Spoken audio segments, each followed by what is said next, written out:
Hello, puppies and kittens. Welcome to another episode of Blasphemers Bible. Today we are doing Deuteronomy 4. And do we have any opening notes about what to expect here? Are we going to have any more raped prisoners of war or any of that sort of atrocity? Or is this going to be one of those chapters of a little bit more of legislation? So, I mean, before we get into any of that stuff, I did want to show off a new toy that I got, and not the super sexy kind of toy. No, this one is far less attractive. This is the newly published SBL Study Bible. This was basically just released. I pre-ordered it and I just received it today. So very excited to start using it. It is 2,000 pages. It doesn't look that big because the pages are actually, like how Bibles have very thin pages. It has those exact types of pages. They used to. I didn't know they were still doing that. The publishing industry has gotten all cheap and nasty, but I'm glad they're still doing that for some Bibles. Well, I mean, yeah, it's still for some Bibles because a lot of them are, on actual good paper now. But this is using those really thin sheets of paper, and it also has a good amount of apocryphal works in it as well. So, like, not only does it have like Maccabees and Tobit and stuff like that, but I believe, let's see, it also has like even third and fourth Maccabees as well. So like this goes kind of far. This goes kind of hard. So I'm very excited to start using this. Yeah, the first Bible that I had or that I regularly used, it had stiff pages with hard edges, but then I got one that was the pages are stronger, more absorbent, and softer. And Oh, the joke is those old, because the very thin pages, but they're like onion skin. They're meant to be that way. And the joke was that in prisons, they'd always be willing to hand out Bibles, and the inmates would use them for rolling paper. So they'd be like, "Please just read a page before you smoke it." And so I've had youth pastors come in and tell stories like that. And then of course they got saved because the Lord spoke to their heart. And also it was one of those New Testament and Psalms only. So, it cut out a lot of the genocide and rape and genocide and, Well, I have 10,000 English Standard Version Bibles I'm supposed to help find at home for, so, and they're the full ones. So if anyone has hotel chain, they won't take them anymore because you guys have done your job, atheists. All the conglomerates don't want to offend anyone. But the small chains still take Bibles. There was one at the place the last hotel I stayed at, which is a pity because you don't want that around where children can grab it. My Lord. You were at one of those hotels that people don't take children? No, I was at a hotel. Is this one of those that rent the room? But I was thinking you were in one of those hotels where they rent the room by the hour. Sweetie, no. All right, so who's reading today? Welcome back, P-Town. Go ahead. Not all at once. Okay. Not all at once. Read up to 20. I have to bow out. I'm still coughing. So 20 verses? 24. 24. What version you want? New International? Doesn't matter. I'm currently on the New Revised Standard Version because I no longer appreciate the NIV as much. Yeah, it sucks, but it's easier to read. Now, Israel. Wait. Go ahead. Never mind. Sorry. Okay. Lawrence, what translation is the Bible you got? Oh, they did their own. So like this is like a very critical English translation of the Bible. So this is literally just the SBL Study Bible translation. Like they included like manuscripts from like Syriac, even like some Arabic ones. They included like everything in their textual criticism, which I really appreciate.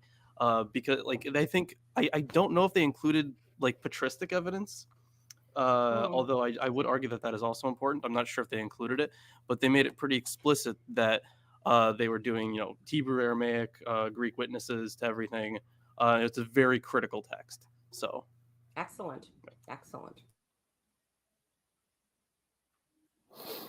Let's go. Are you ready? Let's Absolutely. get Indeed. ready to rumble. Read it with reverence. You can't say that. He could sue you. Now I'm not even kidding.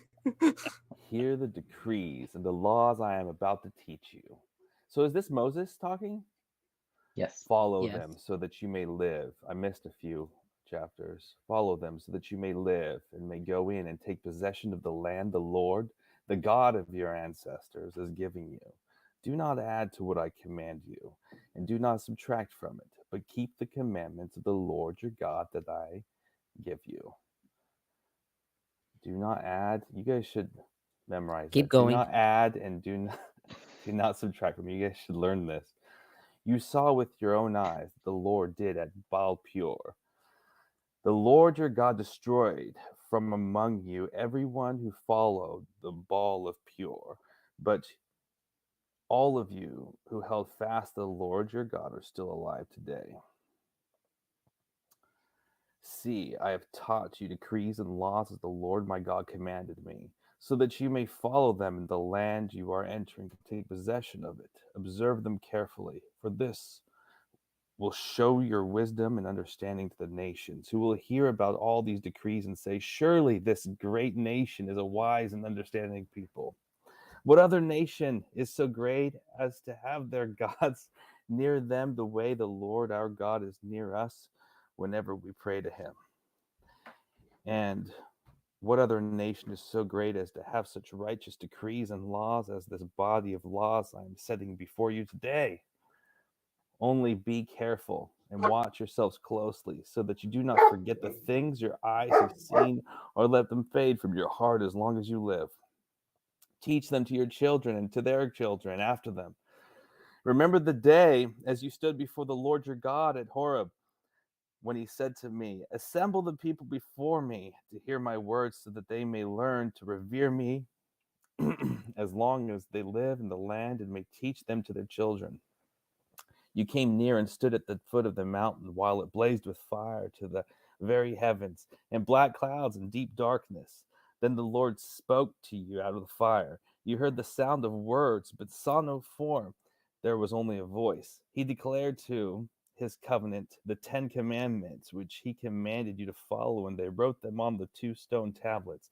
And the Lord directed me at that time to teach you the decrees and laws you are to follow in the land that you are crossing the Jordan to possess. You saw no form of any kind the day the Lord spoke to you at Horeb of the fire. Therefore, watch yourselves very carefully, so that you do not become corrupt and make for yourselves an idol, an image of any shape, whether formed like a man or a woman, or like any animal on earth, or any bird that flies in the air, or like any creature that moves along the ground, or any fish in the waters below. And when you look up to the sky and see the sun, the moon, and the stars, all the heavenly array, do not be enticed into bowing down to them and worshiping things the Lord your God has apportioned to all the nations under heaven. But as for you, the Lord took you and brought you out of the iron smelting furnace, out of Egypt, to be the people of his inheritance, as you now are. To 20? Yeah, 24. Sorry. The Lord was angry with me because of you. He solemnly swore that I would not cross the Jordan and enter the good land the Lord your God is giving you as your inheritance. I will die in this land. I will not cross the Jordan, but you are about to cross over and take possession of the good land. Be careful not to forget the covenant of the Lord your God that he made with you. Do not make for yourselves an idol in the form of anything the Lord your God has forbidden. For the Lord your God is a consuming fire, a jealous God. You guys taking notes, heathens? I already have mine. There we go. I just found it very interesting that you wanted us to take heed of the do not add and do not, because that's kind of what Christianity is. Oh, Yeah, definitely- you've like, quite the addition. demonstrated a willingness to add a hell of a lot of things to the text You know, as we read it. that is a good thing.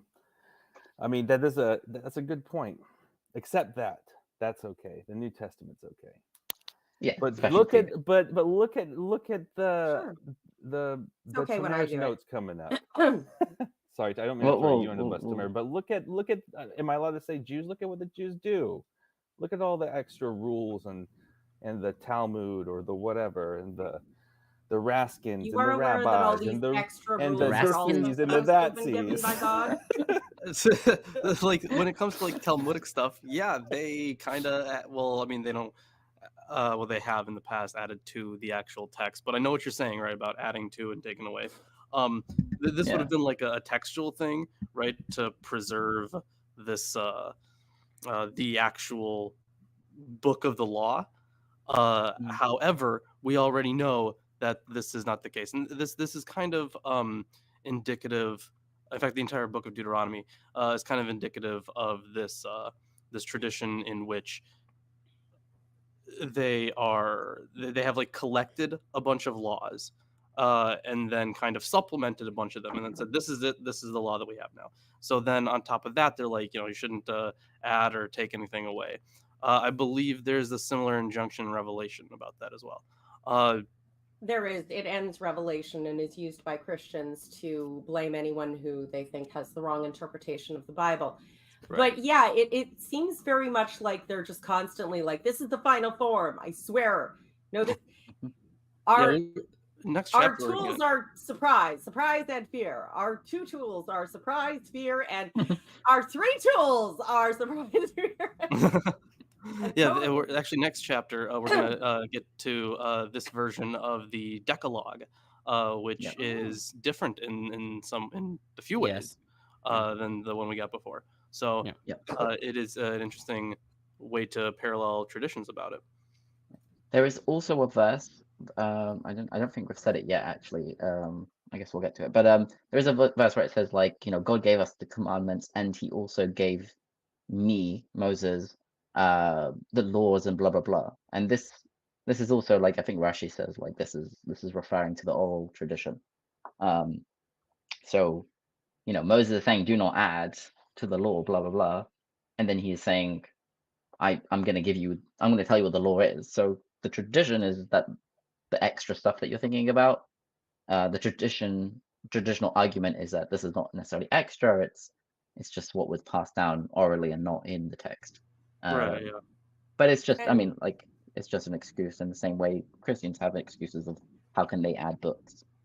Yeah. Well, the thing is with canon, it's an interesting thing. There are a few good books out on canon, especially what's his damn it, I forgot his fucking name.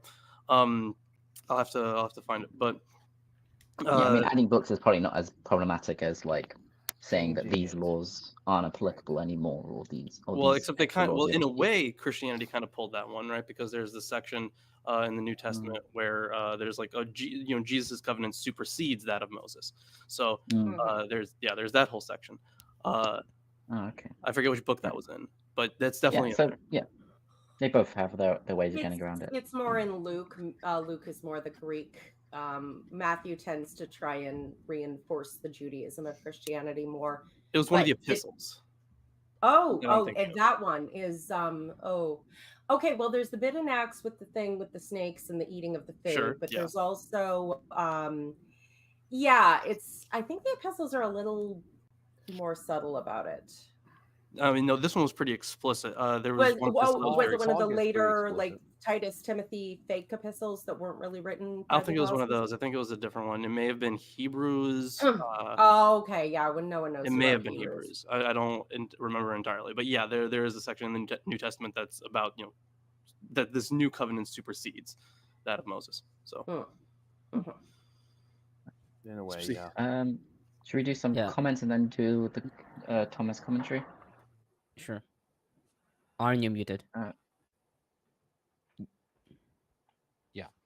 Kamiyosha says, "Hey Aaron, first time catching you live. Of many nails, yours was the final on the coffin of faith that caused me to renounce Christianity and become agnostic. Thank you for freeing me." Thank you very much, Kami, for sharing that.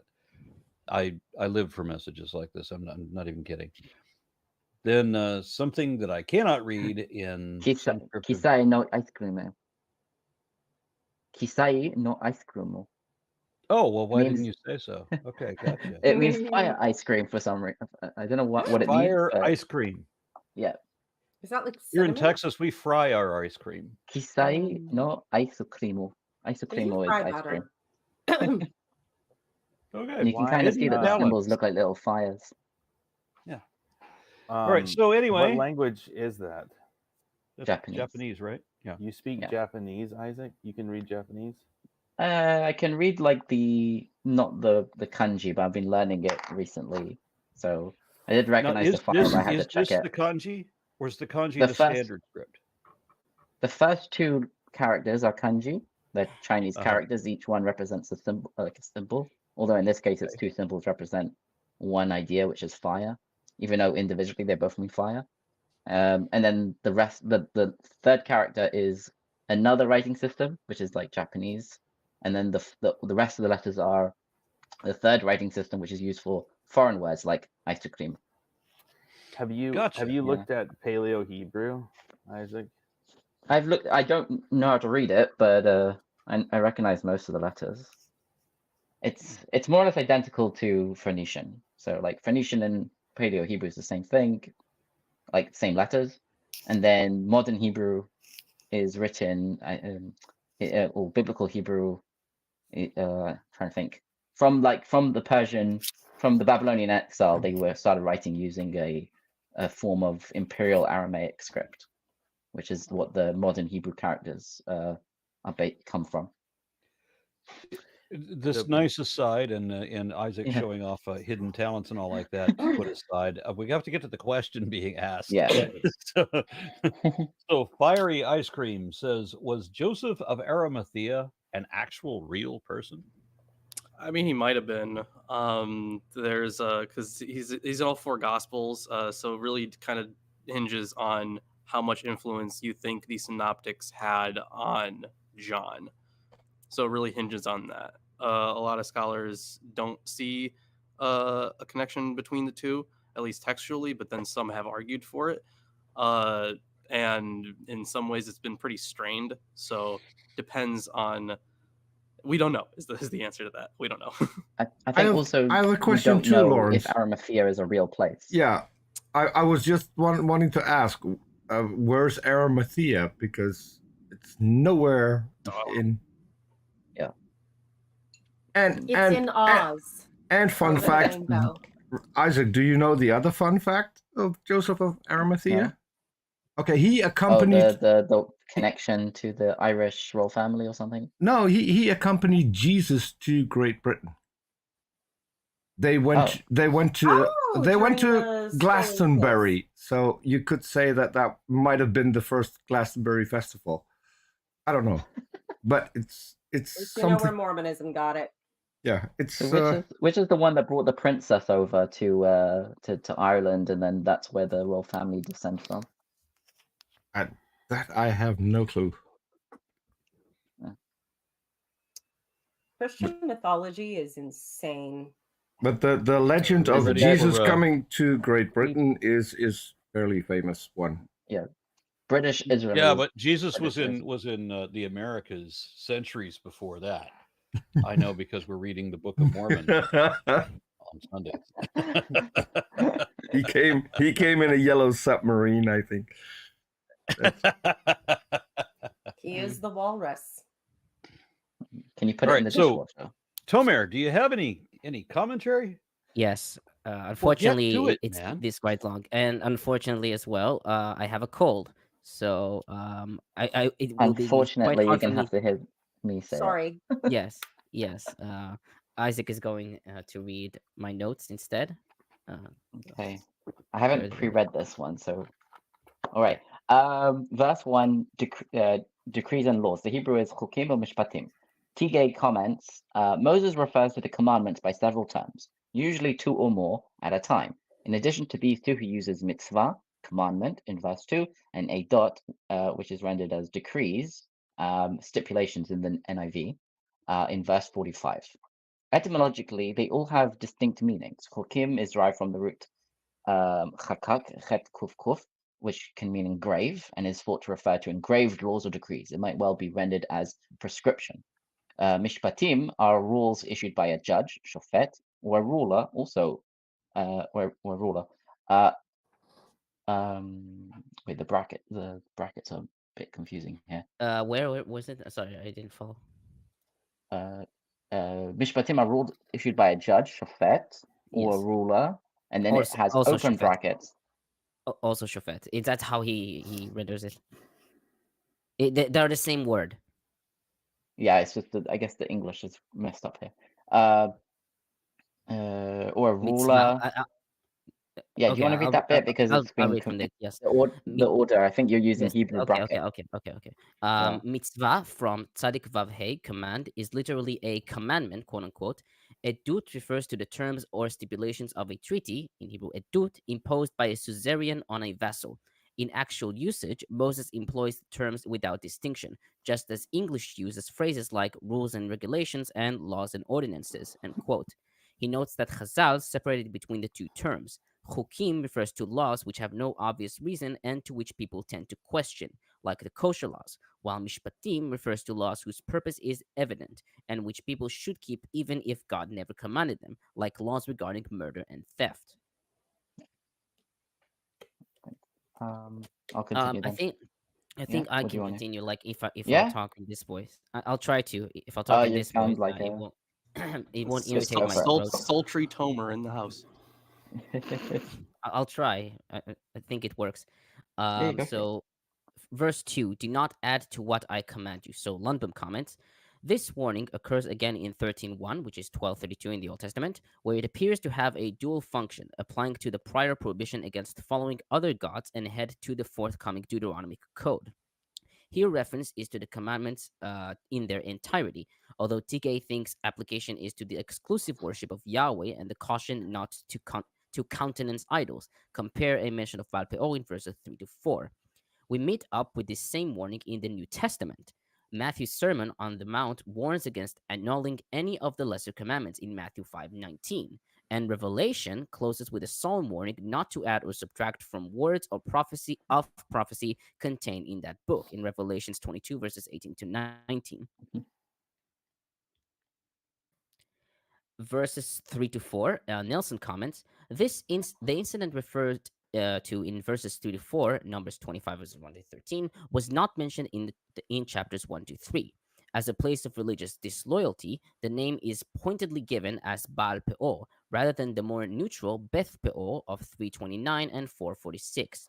The episode illustrates Deuteronomy's basic point that disobedience leads to destruction, verses 24 and 26, but obedience leads to life, in verses 1 to and 40.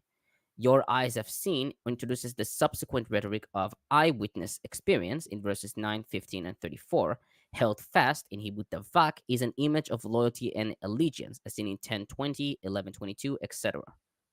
I also want to point out that they saw not God himself, because like later on in like some of those closing verses that we just read, like they heard his voice, but while they didn't see him, I think it does say that they saw the fire, right? From the mountain. Yeah, I believe that's what they're talking about, when the mountain and fire and everybody had to stay a bow shot away or they'd be killed. They saw the thunder and heard the lightning. So that is important there, I feel. Exactly. Now on verse 5, see, I have taught you decrees and laws. Weinfeld comments, the tense here is past, which has raised serious questions among the commentators, and especially so because in this very context, Moses says that he is teaching the people now, in verse 1, and not in the past. Karl Strojenagel, I believe it's how you pronounce it, even suggested that this verse actually belongs to the concluding section of Deuteronomy. Nevertheless, the truth is that in the Semitic languages, when one makes a formal declaration, one uses the finite verb, though the declaration pertains to the present or future and not to the past. Thus, 1:8 reads literally, quote, see, I placed the land at your disposal, end quote, but actually means, quote, I hereby place the land at your disposal, end quote. Yeah, I was just going to ask if Hebrew had a historical present, which Greek does have. So that's what I was going to ask you. I think so. Yeah, it sounds like it kind of does from what you explained. Let me continue. Such formal declarations styled in the perfect tense are mostly accompanied by see, re'eh, or behold, hine. On verse 8, righteous decrees and laws. So Rashi renders it laws that are proper and acceptable. Hammurabi, in the introduction to his code, calls himself the king of justice and boasts about his just laws, quote unquote, in a similar way. Weinfeld writes that Deuteronomy, he writes that Deuteronomy employs a polemical note against the code of Hammurabi and takes pride in the just laws, quote unquote, observed by the wise, quote unquote, and discerning people of Israel. Tigay comments, we have no information from biblical times about what impressions Israel's laws made on other nations. In later times, Jewish customs were often mocked by anti-Semites, but there are reports of proselytes to Judaism and even to Christianity being attracted by the Torah. According to Exodus Rabbah 30:12, Achilas the proselyte converted to Judaism because of the Torah, while Tatian, a Syrian of the 2nd century, lists, quote, the excellence of the precepts, end quote, of the Torah among the factors that induced him to become a Christian. I mean, you've also got Onkelos himself. I mean, some argue that Onkelos is Achilas, the translator. I think it's like the consensus agreement among scholars, but I'm not so sure. Yeah, that does make sense. Yeah. On verse 10, Lundbom comments, one reason people are to hear Yahweh's words, perhaps the most important reason, is so they will learn to fear Yahweh throughout life. Another important Deuteronomic theme is that Israel must learn the fear of Yahweh, that they learn. Quote, that they learn to fear me, end quote, is a stereotyped phrase in Deuteronomy, having parallels also in the Akkadian treaties. Nabopolassar and his son Nebuchadnezzar, the two great builders of the Neo-Babylonian Empire, praised Marduk on building inscriptions as the one from whom they, quote, learned the fear of the god and goddess in their heart, end quote. Similarly, on a building inscription of Nabonidus, the king says in a prayer to the moon god Sin, quote, you instill reverence for your great godhead in the hearts of its people, so that they do not sin again against your great godhead, end quote. Verse 11, Tigay notes that similar motifs appear in theophanies of storm gods and appear to be rooted in the phenomena of thunderstorms. He writes that although Israelite tradition does not describe Yahweh as a mere storm god, the literary motif was taken over as an apt expression of his majesty.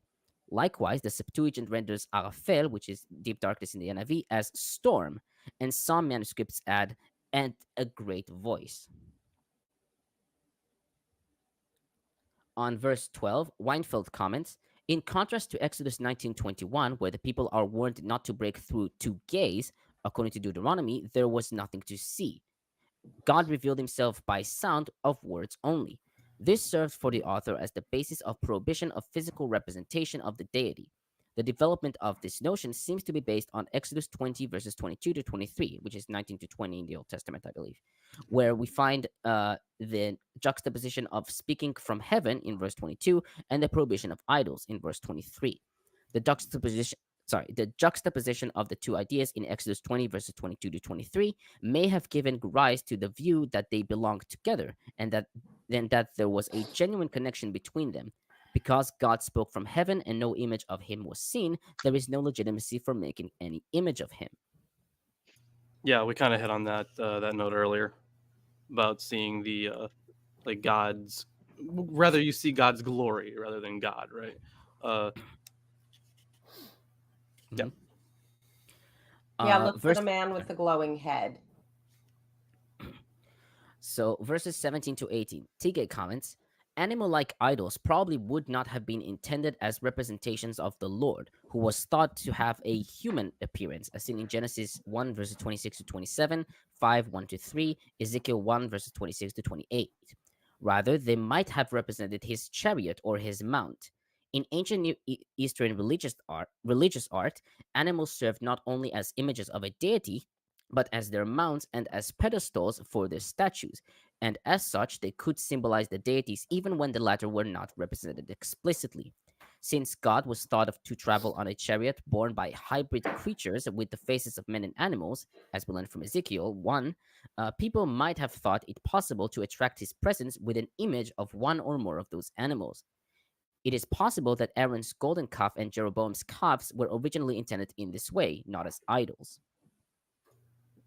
Yeah, that is an interesting point. However, I do want to note that with this like anti-idolatry thing, this is something we're going to see throughout Deuteronomy, especially. In fact, if we then compare it to the reforms of someone like Josiah, they seem to line up because in this period this was written, I should say, there was a lot of aniconism because they believed that, well, this is one of our great sins is having these icons and these idols. And of course the high places. So that would have been like one of the great things, and it would have been seen as kind of as a precursor to as it is in having no representation of things in heaven on earth. That would be the one for God, but then of course we have all these other things with the animals, but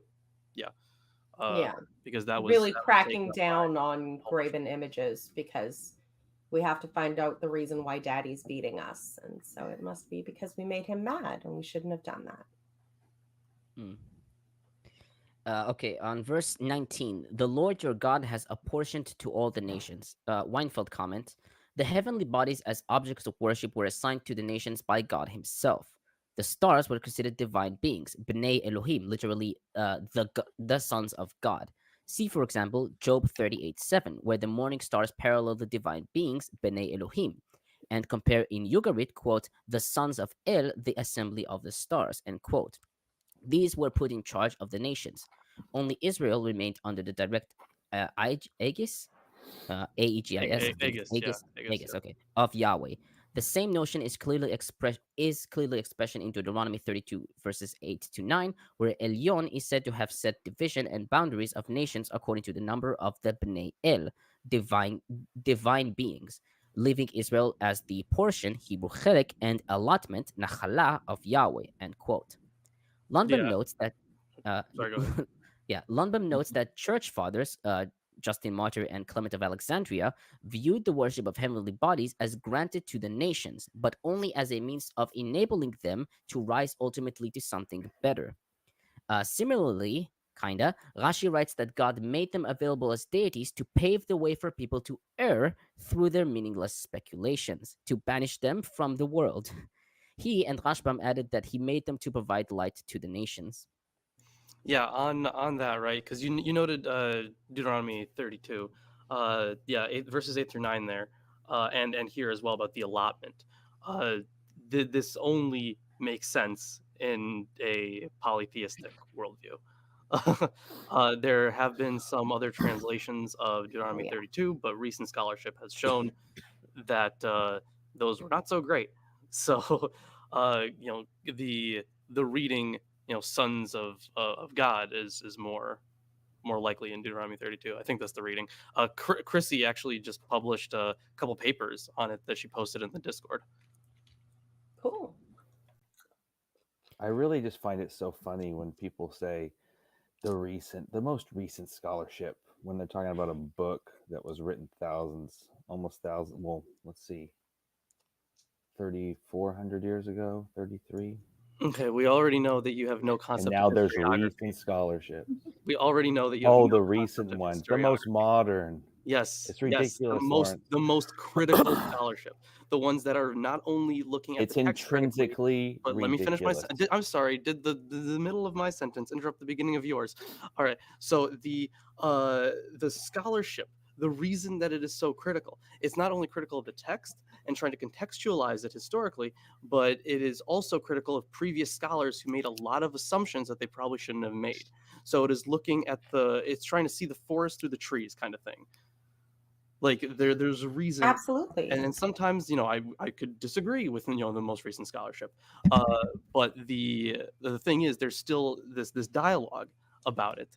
So just because something is newer doesn't mean that they're wrong, because if they are actively trying to understand something rather than applying it to their own modern world, which is unfortunately something that a lot of evangelicals do, then they are way better off in actually understanding the text.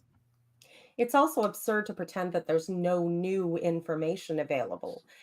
When scholarship got out from under the thumb of the church and people were allowed to think outside of very strict conventions without having themselves or their books burned, then yes, new thought was available. There were also new manuscripts discovered, better manuscripts, better comparisons. Things were able to be restored, which we did not have the technology to before.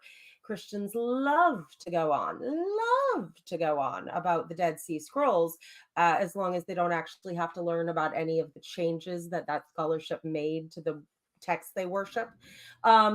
As long as you don't have to read the Dead Sea Scrolls, actually. Yeah, exactly. Or confront the fact that it may mean that you didn't actually know what you think you knew. But that was a new discovery in its time, and it clarified what some of the older text had been. Archaeology, as it increases in its standards and we have better technology and we know more and are able, I mean, when they translated the Stele and they learned how to read cuneiform, that opened up a whole universe of study.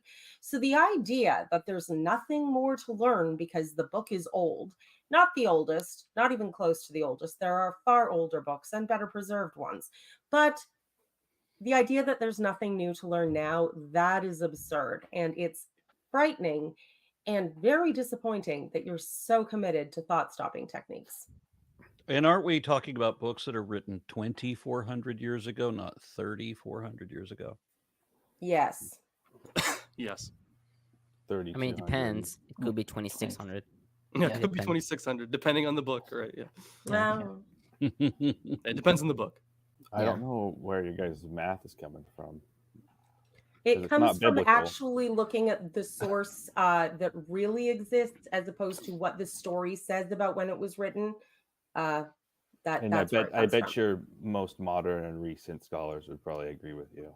Can I ask you what the? But anyway, I want to emphasize though that wasn't actually directed towards you, Lawrence. What I was just trying to make is an offhanded comment about how I can't stand it though when even among Christians when they're like the most recent scholars, the consensus is this, and then that's their point. I'm like, oh my gosh.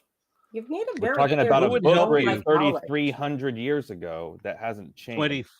23. Has changed. Again, your math isn't biblical. That's great. Good. Because reality is biblical and we care about reality.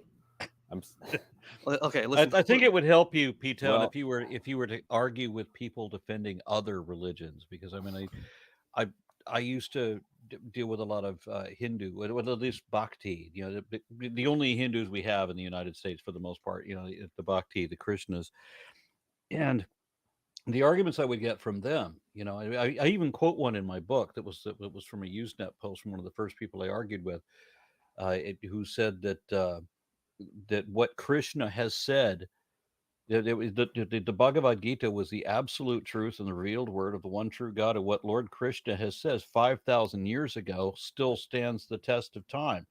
And then he uses the exact same argument that you do. You know, your theories may come and go, but the word of God remains unchanged. And the funny thing about that is he's talking about what Krishna said 5,000 years ago.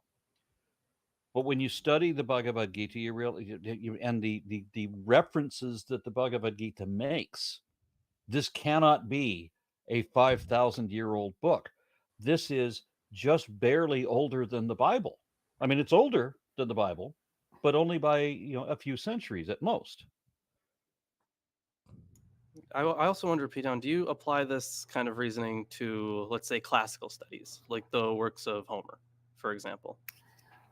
Shoot, I can't remember how much I've read of Homer or those ancient Greek dudes, to be honest with you. Yeah. Sure.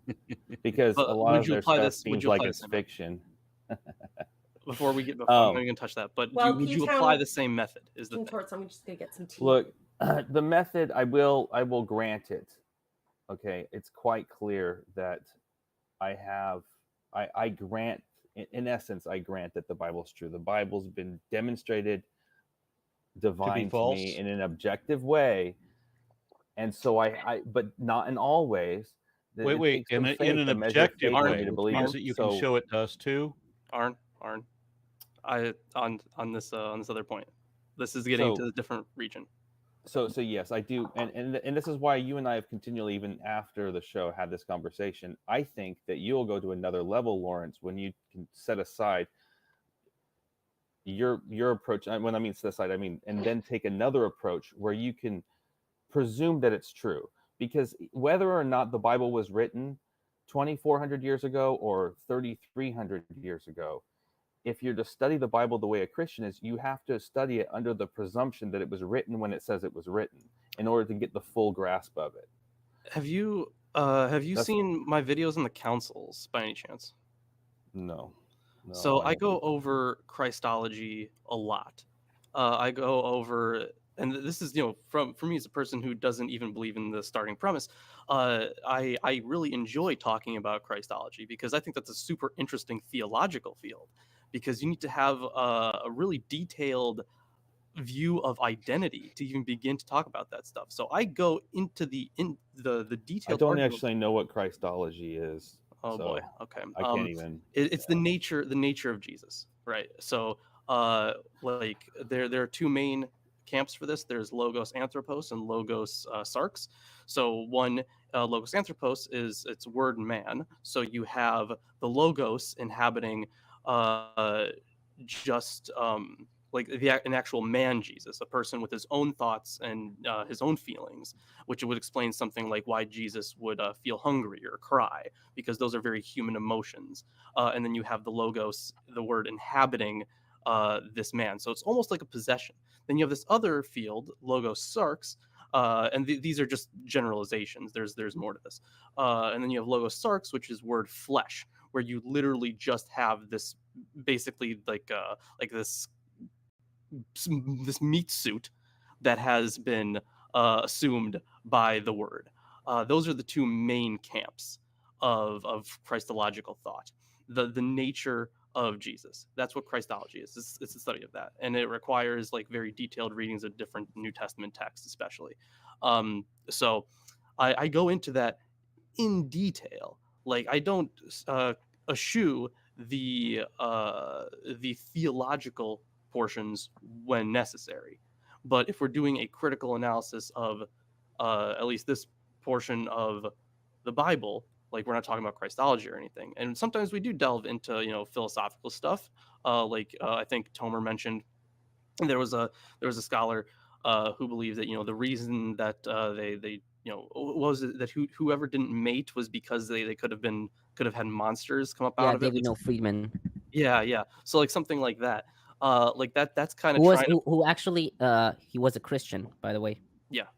So like that's trying to like put yourself into the theological shoes of the authors, and that is something that we can do, but it's not that shouldn't be an exclusive method.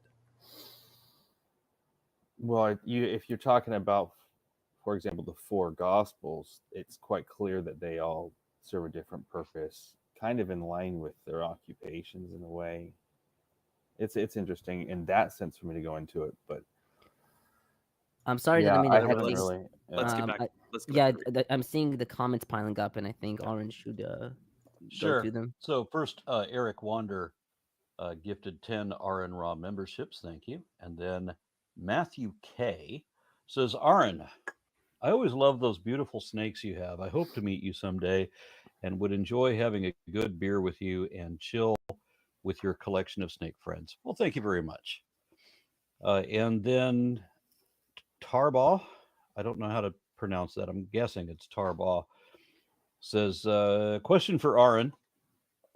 Is that deconverted seminary preacher from your interview yesterday going to be in the next episode of Blasphemers Bible? I did invite him to be on Saturday. So yes. Cool.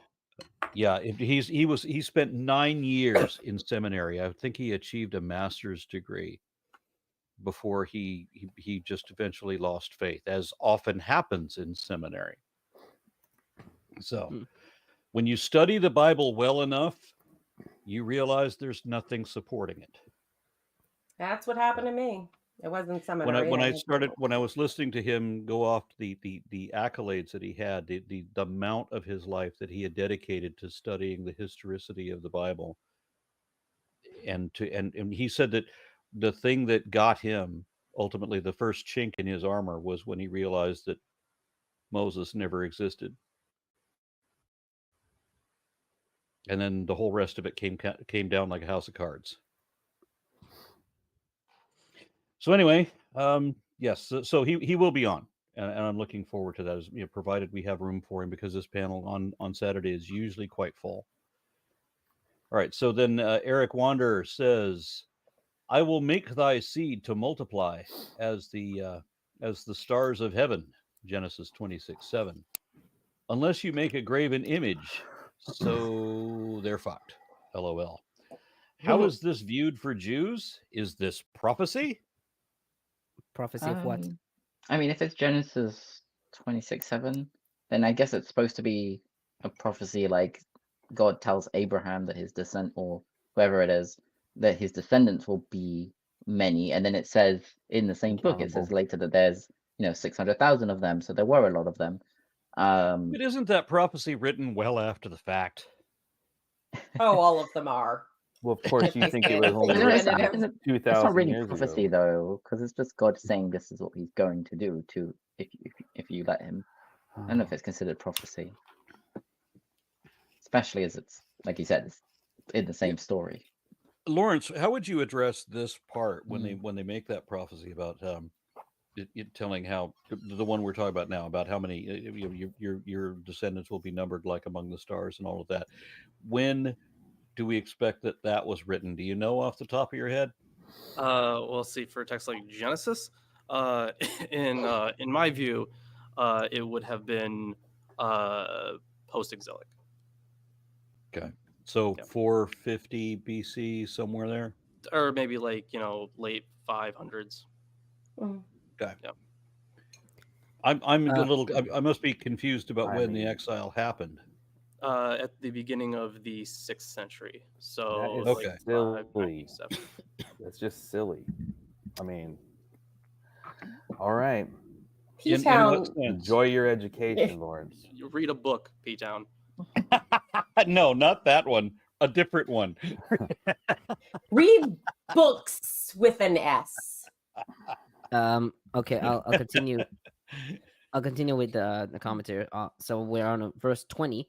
The iron smelting furnace out of Egypt. So Nelson comments, the metaphor of Egypt as a furnace for refining iron communicates the brutality of Israel's experience of slavery by comparing it to the extreme heat of the procedure and the social subjugation and suffering of those enslaved unfortunates who mined and smelted iron. See Job 28 verses 2-4. The idea of punishing, testing, or purifying Israel is not part of the image. Rather, the furnace of slavery provides the necessary background for Yahweh's acts of taking and bringing out, so that Israel could become, quote, a people of his hereditary possession, end quote. Compare 1 Kings 8:51 and Jeremiah 11:4. Hereditary possession, as seen in 9 verses 26 and 29, implies strong personal attachment. Compare Naboth's refusal to part with family land, end quote. And I like this. Rabbi Akiva in Yalkut Shimoni, followed by Chizkuni, wrote that this refers to the Egyptians sacrificing their sons in an iron furnace for their gods. Yes. I do not recall that was ever anywhere in my Egyptian studies, but because it wasn't. Yeah, exactly. Although it just, if you think of the pulling out as, forging in the troubles of Egypt, it does rather make me think that's why they're not allowed to go back to Egypt, lest they be destroyed when they were thrown into the fires from whence they came. It's not from whence, it's whence. Yes. I'm being melodramatic and I'm pissed. Shush. You should just switch the come to hither and say that. Perfect, okay. Isaac, thank you. Verses 21-22, Lundbom comments, this is a repetition of what was said in 137 and 326 about Yahweh being angry with Moses and denying him entrance into the promised land. It is not clear why this is included here. Perhaps it is to qualify Israel's chosenness, quote unquote, in verse 20. Yahweh's special people, because of their grumbling at Kadesh in 1 verse 27 to 28, bore the responsibility for Moses not getting into the promised land. Moses says it was, quote, on account of your words, end quote. And finally, on verse 24, Weinfeld writes that the consuming fire, quote unquote, seems to refer to the fire that represented God at the Sinai revelation, as seen in verses 11:36 and Exodus 24:17. This is repeated in 9:3 and in the New Testament in Hebrews 12 verses 28 to 29. Ibn Ezra and Chizkuni took it as a metaphor. Sa'adia Gaon rendered, the punishment of the Lord your God is a consuming fire. Targum Study Jonathan reads, a fire-consuming fire, and Sfono explains that it can destroy the soul together with the body. Origen, in Homilies on Leviticus 5:3-2, writes that the God of fire, quote-unquote, consumes human sins. And Jerome, in Homilies on the Psalms 57, writes, if God is fire, he is fire in order to drive out the cold of the devil. Yeah, him as a consuming fire. That one, or as a devouring fire, as it's translated here, but it's like the same thing. That's an interesting one because I believe that phrase was that phrase used to describe the sacrifices that were given to the was it to the calves? I forget. The son. I think it was the sons of Jeroboam. And they made this improper sacrifice, but was it with a consuming fire? No, that was with a strange fire. They gave that was the a strange fire. It's possible that God sent the consuming fire. Yeah, the consuming fire. Was that the phrase that was used? That actually makes me think more of the thing with Elijah and the magic water. We're out doing Baal thing, and it licks up all the water in the trenches and everything. I think I don't remember the phrase. That rings the consuming fire bell, but well. Was it used in for Gehenna? Was that term ever used? I don't know. I know the term "pass through the fire" was used. I'm trying to remember if consuming fire was. But you might survive that. I don't think so. I mean, the term is esh ochela, which means literally means fire eating or consuming. Ochela, perhaps. Okay, that's my commentary on this part. Okay, and we're still not done with this chapter, right? Yes. Okay. We're not done. 25. All right, P-Town. And remember, as P-Town reads, you just might get a vision of Reverend Lovejoy. From The Simpsons? Yes. That's the way I heard it. Okay, finish the chapter. Okay. After. So now we know that P-Town has seen Homer. Did I miss a joke? Did I miss something last? Yes. Okay. We asked you before how much of Homer you've read, and you said a bit. Oh, sorry. I thought this was something from when I was. And there was some questions. Okay. This is a different joke. It's just the way that P-Town, when he tries to read with reverence, it sounds like Reverend Lovejoy. Through you have children. Okay. After you have had children and grandchildren and have lived in the land a long time, if you then become corrupt and make any kind of idol, doing evil in the eyes of the Lord your God and arousing his anger, I call the heavens and the earth as witness against you this day that you will quickly perish from the land that you are crossing the Jordan to possess. You will not live there long, but will certainly be destroyed.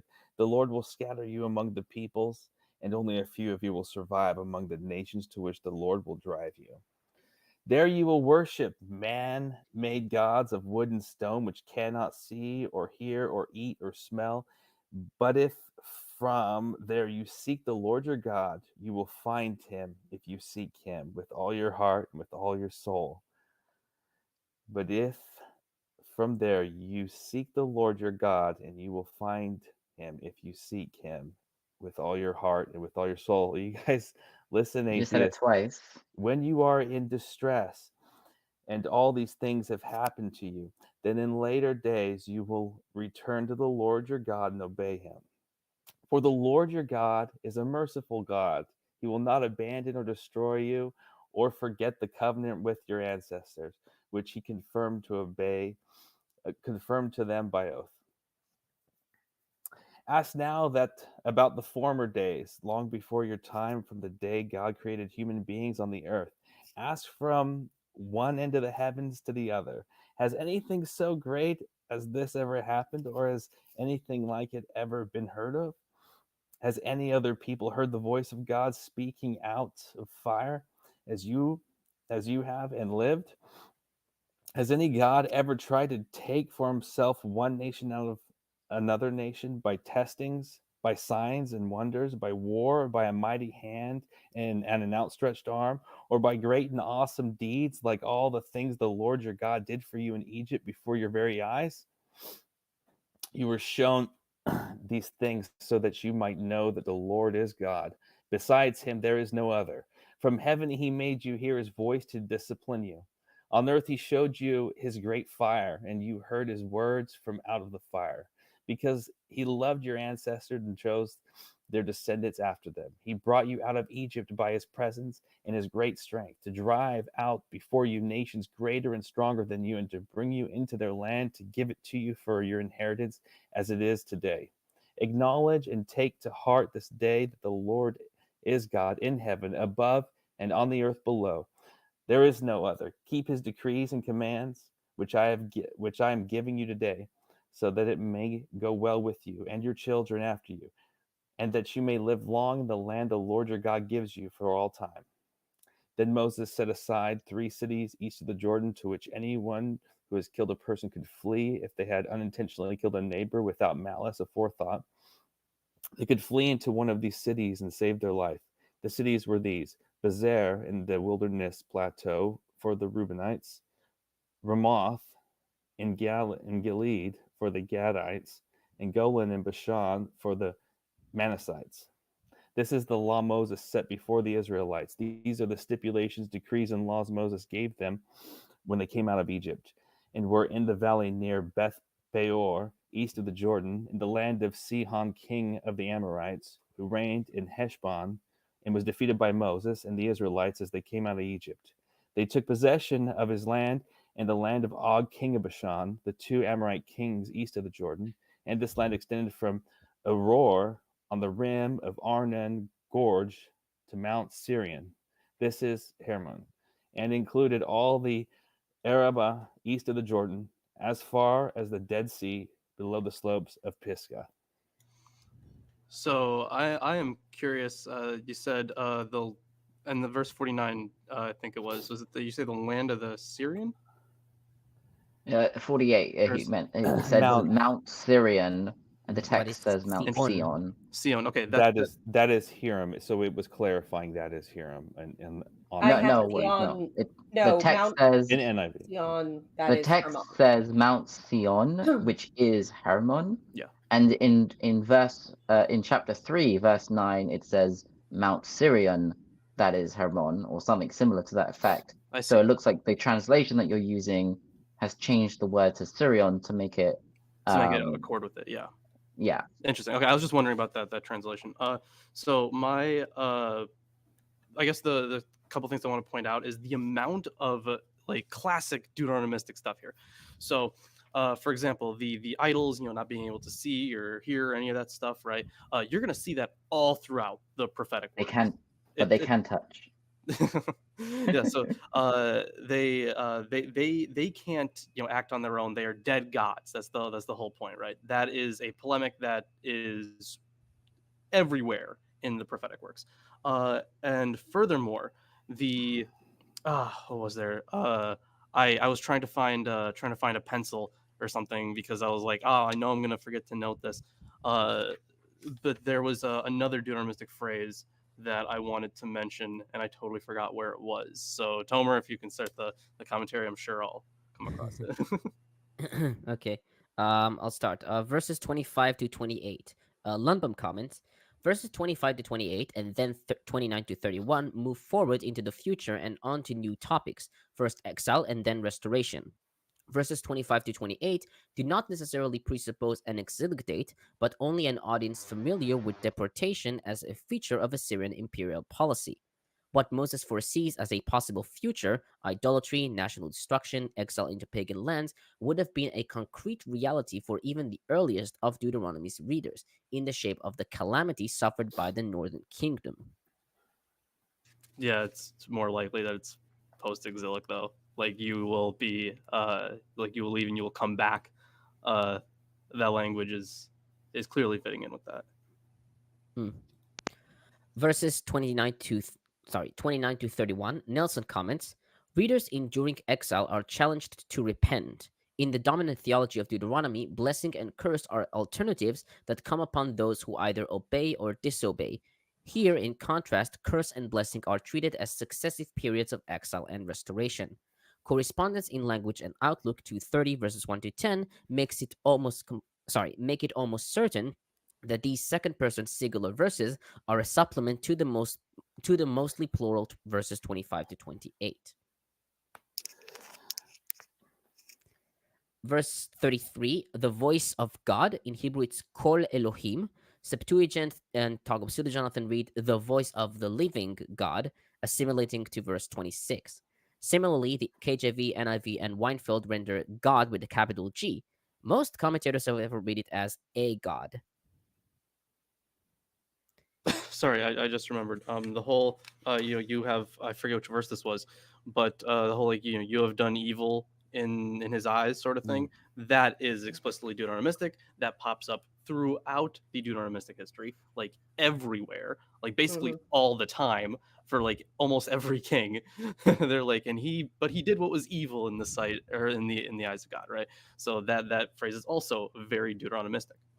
Yeah, it's giving very, we are at the devaluation stage of the narcissistic relationship, where I'm going to brag more and insult you more and tell you how it's your fault. Because all of this is TLDR, God brags a lot and insults his competition, which incidentally, like, ooh, they can't hear or speak, which is silly, because actual like the little God that obviously theologically they were emblems of the God, maybe invoking the attention of the God. They didn't, it's very straw man-y. It's interesting to me that one of the judgments I think God is saying here, I think it was verse 27, is that he will scatter the nation, which it seems like he has done multiple times to Israel. I think it's somewhat prophetic, something worthy of study, for me anyway.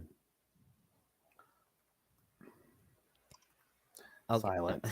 Yeah, I mean, it's supposed to be prophetic, but it's prophetic for the Assyrians coming in and dispersing the people, and then of course conquest by the Babylonians. It's prophecy, Assyrian, Babylonian, and then after Christ. You're forgetting Christ. Yeah, it doesn't know about that, and it doesn't mention that specifically. It's because it's so prophecy. You can't use it as future in prophecy. advance. Yes, I can. You can't claim it as prophecy if it doesn't specify what it's talking about. Yes, I can. So if they're talking about something that's happening at the time, that then you're muted. Happens again later, you should be able to I'm count sorry, that I as was prophecy muted. because Yes. a thing happened more than once. Yeah. P-Town can say whatever the hell he wants. He's Christian. Freedom of speech is pretty great. If the God was so powerful and able to prophesy that they were going to go exile to Babylon, then he could have said, and then you will sin again, and then I will destroy the temple and send you out again. Like, well, he could have done that, and he didn't. So this is obviously just talking about the first one. Plus, it should be kind of noted the way that the Assyrian invasion kind of worked. Most of the people from the northern kingdom just moved to the southern kingdom. The diaspora wasn't quite that big. During the Babylonian exile, the diaspora was enormous. Yeah. That was a proper diaspora. You were not just in the neighborhood. Yeah. Okay, I'll continue. Verse 35. Besides him, there is no other. In Hebrew, it's en od milvado, which is quite common in Judaism. This phrase appears at the end of verse 39. Nelson comments, The theological conclusion of verses 35 and 39, a statement very close to monotheism, is based on the realities described in verses 34 to 35 and 36 to 38. Verses 35 and 39 use the same contrastive grammatical pattern, asserting Yahweh's uniqueness and then excluding all other possibilities with the phrase, there is no other. Compare 1 Kings 8:60, 18:39, and Isaiah 45, verses 5 to 6. Verse 36, Tigay comments, the verse seems to resolve an inconsistency in Exodus. According to Exodus 19:11, 18, and 20, God came down unto Mount Sinai before speaking, whereas Exodus 20:19 states that he spoke from heaven. Our verse states that there was indeed something on the earth when God spoke, but it was not God. He spoke from heaven. Only the fire and sound were on the earth. This verse is cited in Midrashic literature as a classic case of how an inconsistency between two verses is resolved by a third. An alternative way to resolve the contradiction is found in Nehemiah 9:13. Quote, you came down on Mount Sinai and spoke to them from heaven, end quote. Although God descended on Mount Sinai, he returned to heavens before he spoke. Yeah, that's a fun one. I think, I mean, I mentioned this before, right? I think I forget for which chapter it was, but when we were talking about visions of God, and Revelation, was it called the theophany, right? Yes. So that appearing in a certain way was a theophanic thing. Which might have something to do with this prohibition against the likeness of these things, because you mentioned this before, in Ezekiel 1, what Ezekiel sees is not God himself. He sees a likeness of the throne, right? Of a figure on a throne, and the likeness and, of a man, yeah. right? So this might just be maintaining that kind of theophanic element. Mm-hmm. Even in fantasy, they try and do stuff like that. Like Dante, everyone knows about the Inferno, but the Paradiso, they go through a version of heaven where it's like tiers of increasingly lower or not as great, and then going up the scale, delineated by the planets, including the sun and moon that go around Earth, of course, because we are so special. But they say, this is just a vision. It's just a hint at what is. We could not possibly show you the full. So there's always a lot of that, hedging your bets and trying to. What did you say? This is just a hint of what is? Yeah, well, the vision that he was receiving for Paradiso, it's just. It's they really are but shadows of what might be. That they are what they are, do not blame me. Okay, verse 37, their descendants out of them. In Hebrew, it's bezar'o acharab, which literally means his seed after him. Nelson writes that it could represent a distributive singular, i.e., each one's seed, or refer only to Isaac in Genesis 17:19 or Jacob. McCarthy notes Ibn Ezra's opinion that its purpose is to exclude the 8 nations, quote unquote, which is Ishmael, Esau, and 6 sons of Keturah, Genesis 25:2, from the descendants 6 of the sons of Kid Rock? What? Keturah. Sorry. Only Aaron, 6. please listen. From the descendants of the patriarchs. From this perspective, the Masoretic text rendition is secondary. The Samaritan text and most early translations read, their descendants after them. The Septuagint reads, he also chose you, their offspring after them. And Targums Pseudo-Jonathan, in the children of Jacob after him. I do want to mention that with the Targums, they are translations, but they do tend to change some words or add words. They don't necessarily use a direct cognate. I mean, to be fair, all the early translations do that. Yeah, but I think the Targums in general, they weren't trying to be a word for word. No, for example, Genesis. Especially Pseudo-Jonathan, which adds a lot of Midrashic literature. Yeah, makes sense. Yeah, example in Genesis, it's God created, blah blah. But in the Hebrew, it's it uses Elohim, and the Targums will use Adonai or whatever. about by his presence in the same verse. In Hebrew, it's bepanav, which literally means with his face. The Septuagint reads, and himself, Vulgate, going before you, and Targum Onkelos by his word, and Sa'ad Gaon by his will. Several scholars wrote that it is in contrast with Numbers 20:16, which states that a mediator or angel, Hebrew malach, freed them from Egypt. Tigay notes that Deuteronomy never speaks of angels as having any role in the events. He writes, critical theory sees the two sets of passages as reflecting competing traditions about the involvement of angels in the great events of Israelite history. The difference of opinion about angels was still alive in Talmudic times. The view of Deuteronomy is expressed in passages in Talmudic literature which insist that in freeing Israel from Egypt, giving the Torah, providing rain for Israel, and even in punishing the people, God acted personally, quote, not by means of an angel, not by means of a seraph, and not by means of a messenger, end quote, according to Maimonides, Mishneh Torah, Leavened and Unleavened Bread, 925. Yeah, The repeated denial that... I say that's also mentioned in like the Haggadah during the Passover meal. That's in the Haggadah, but I wanted to find a more concrete like quote. Yeah, Haggadah is pretty later. Yes, the repeated denial that angels were involved in these events indicates that claims that they were involved must have remained a bone of contention, and that the rabbis, like Deuteronomy, considered them incompatible with absolute monotheism. And I mean, my view of angels has always been, at least from like when we started Atheist Sunday School, when we were reading through these texts and came across angels, I was like, well, it kind of sounds like angels are just like tools of God. Like God's kind of like dipping his hand, and then it like manifests into an angel, right? So they're kind of tools. They're different manifestations of it. That's kind of how it sounded like. But looking back on it, like that's more of that view is more of a synthesis rather than like a chronological one. We don't like we have to be honest. There is not a consistent view. At different points, different elements of this were written, and the attempts to retroactively turn them into a consistent view and then spice them up gave the Christian version of angels and demons and dramatic fight scenes and prayer warriors and if you ever get really high, you can always read the Frank Prayer Darkness books. Speaking of battle scenes, everyone should go read the Apocalypse of Elijah. Apocalypse of Elijah. Because in the Apocalypse of Warriors is the ultimate in LARPing, I think. It is. That's fair. It is.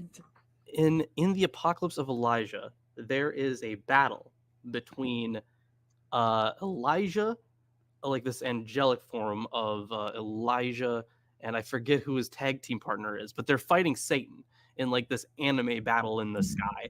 It's fucking great. Does he scream Kamehameha for like 18 chapters? Fucking might as well have. Oh God, it's the spin-off shit is interesting. But going back to like we talk about the text and we talk about the scholarship and we talk about that sources and when was this actually written as opposed to when it's pretending to be written. But in the narrative of what is supposed to be happening, hypothetically, in a like unscholarly version of this, the version you get in Sunday school, you've got the Jews, they're taken out of Egypt. God promises to bring them to the promised land. He gets pissed off at them because they want food or water or different food or some other such thing that inconveniences him and makes him feel small. So he literally drags all the adults that he saved with these promises of freedom and prosperity and lets them all die in the desert. Sometimes he just smites a bunch of them. Sometimes he drags it out and makes them die slowly. And then at the end, you have their children who grew up in the desert being periodically smited by God because he got pissy about something. And then they're all going in to find that their great leader who devoted his entire life to this shit is going to have to die in the desert too, because he also pissed off daddy. And then they're going to sit here and go over all the things that totes for real happened that you saw I know you saw. Maybe you were only 6, but you saw it and it really happened. And this is what is happening now. And so we have to go over the whole story again. TLDR, it's like when you get a 4th act book that just gives you the whole plot line of the previous trilogy. And it's so like, it just makes me want to scream, because it's even if you took this as the story itself for what it pretends to be, God is such a shit. You sound like one of them bitching in the desert, Lilith. Oh yeah, her name is Lilith. Wanting food and water. God, the impudence. I want to mention verse 25. It says, when you were reading this, when he said, after you have had children, you have the dessert. Before you have children, we have salad. Yeah. I'm disappointed. Well, it's it's a traditional feast with many you served between the fish and the joint, ideally, and then obviously carry on with your pies. Okay. Go ahead, Tomer. Yeah, verses 41 to 43. Nelson comments. I don't know why you keep delaying, Tomer. I mean, why don't you? Yeah, I wonder why. Verses 41 to 43. Keep up the pace, man. Yeah, sure. and Nelson comments, this section fulfills expectations. Yeah, thank you, Peter. That will be raised by 19 verses 1 to 13, where Israel is commanded to create cities of refuge to shelter unintentional killers from over hasty vengeance. It also seeks to demonstrate the preeminence of Moses as one who preceded Joshua in designating cities of refuge. This narrative is directly related to the command of 19 verses 3 to 7 to establish 3 cities west of the Jordan, and tangentially related to the report of Joshua. The report of Joshua later designated them as part of a total of 6 in Joshua 20. Because chapter 19 does not refer to verses 41 to 43, these verses must be a late addition, something also indicated by the disjunctive grammar of their introductory words. And finally, on 48, Mount Sirion, which is translated in NIV as such, but it's strange because in Hebrew it's Hal Sion. The name Sion is not attested in the Bible, apart from this. Lundbom, therefore, writes that this name was not well known, and so the biblical writer added a parenthesis that Mount Hermon is indicated. The Samaritan text read Sichon, I believe, and the Peshitta Sirion, the Sidonian name for the mountain, according to 3:9. Yeah, apparently the Syriac text reads Sirion. Yeah, that's the Peshitta. Was it? Okay. I just got to throw something in here. I mean, I got curious, and I Googled while you were talking just now. I said, "Are babies gluten-free?" I would have thought that I could ask Google anything and would have an answer, but no. It talks about what babies should eat if they're diagnosed with this particular disease. It does not tell me. Don't worry, babies are gluten-free. I think generally, I think generally meat is gluten-free. Unless you flour and fry them. Dumplings are not gluten-free. Okay, gotcha. Thank you. Continue, please. Yeah, I'm done. Tomer is done with his commentary. Yeah. Oh my God. Love you, Tomer. Thank you. Okay, so Iconoker says, "For the Lord your God is merciful." That's why he tortures you mercilessly for all eternity over a finite choice, over limited information, in a momentary glimmer in which you existed. But you get tortured eternally over that because God is righteous in his unfairness. Oh, that's a long tweet. In fairness, this is still Old Testament God who just drags you out to the desert and tortures you to death for years and then enslaves your children. So, that's better. Thank you, Lilith. Let me finish the question. Iconoker says, "For the Lord your God is merciful." What's that? You're Jephthah's daughter? The exception establishes the rule. And then Matthew K. says, freedom of speech doesn't apply for libel and slander, but there is nothing in the amendment about blasphemy being wrong. If libel and slander applied to God, he should take the Bible. He should sue the Bible and authors and propagators of the Bible for slander, because no universalist ever slandered God as much as the Bible. And then the last comment that I have available right now says, William Harris says, they talk about how God does these things. However, it is the people who are acting on God's will, but people who decide that specifically those in power and example is the Crusaders. Did I read that right? No. Yeah, so however, it is the people who are acting on God's will, but people decide that specifically those in power. And for probably example, an example is the Crusaders. Was this a matter of punctuation, or was this entirely on me? Yeah, it's missing a couple of commas. I think it's punctuation. Okay. And a preposition or one or two. Shall we move to? Do we have time for Deuteronomy 5, right? I think so. Yeah. I have. Yes. It's my wife's birthday, so I have to ditch out here and. B-Day well, wish her happy B-Day. Absolutely. Yep. I will go ahead and read the next chapter unless somebody else really wants to. Go ahead. I have it memorized. Go on.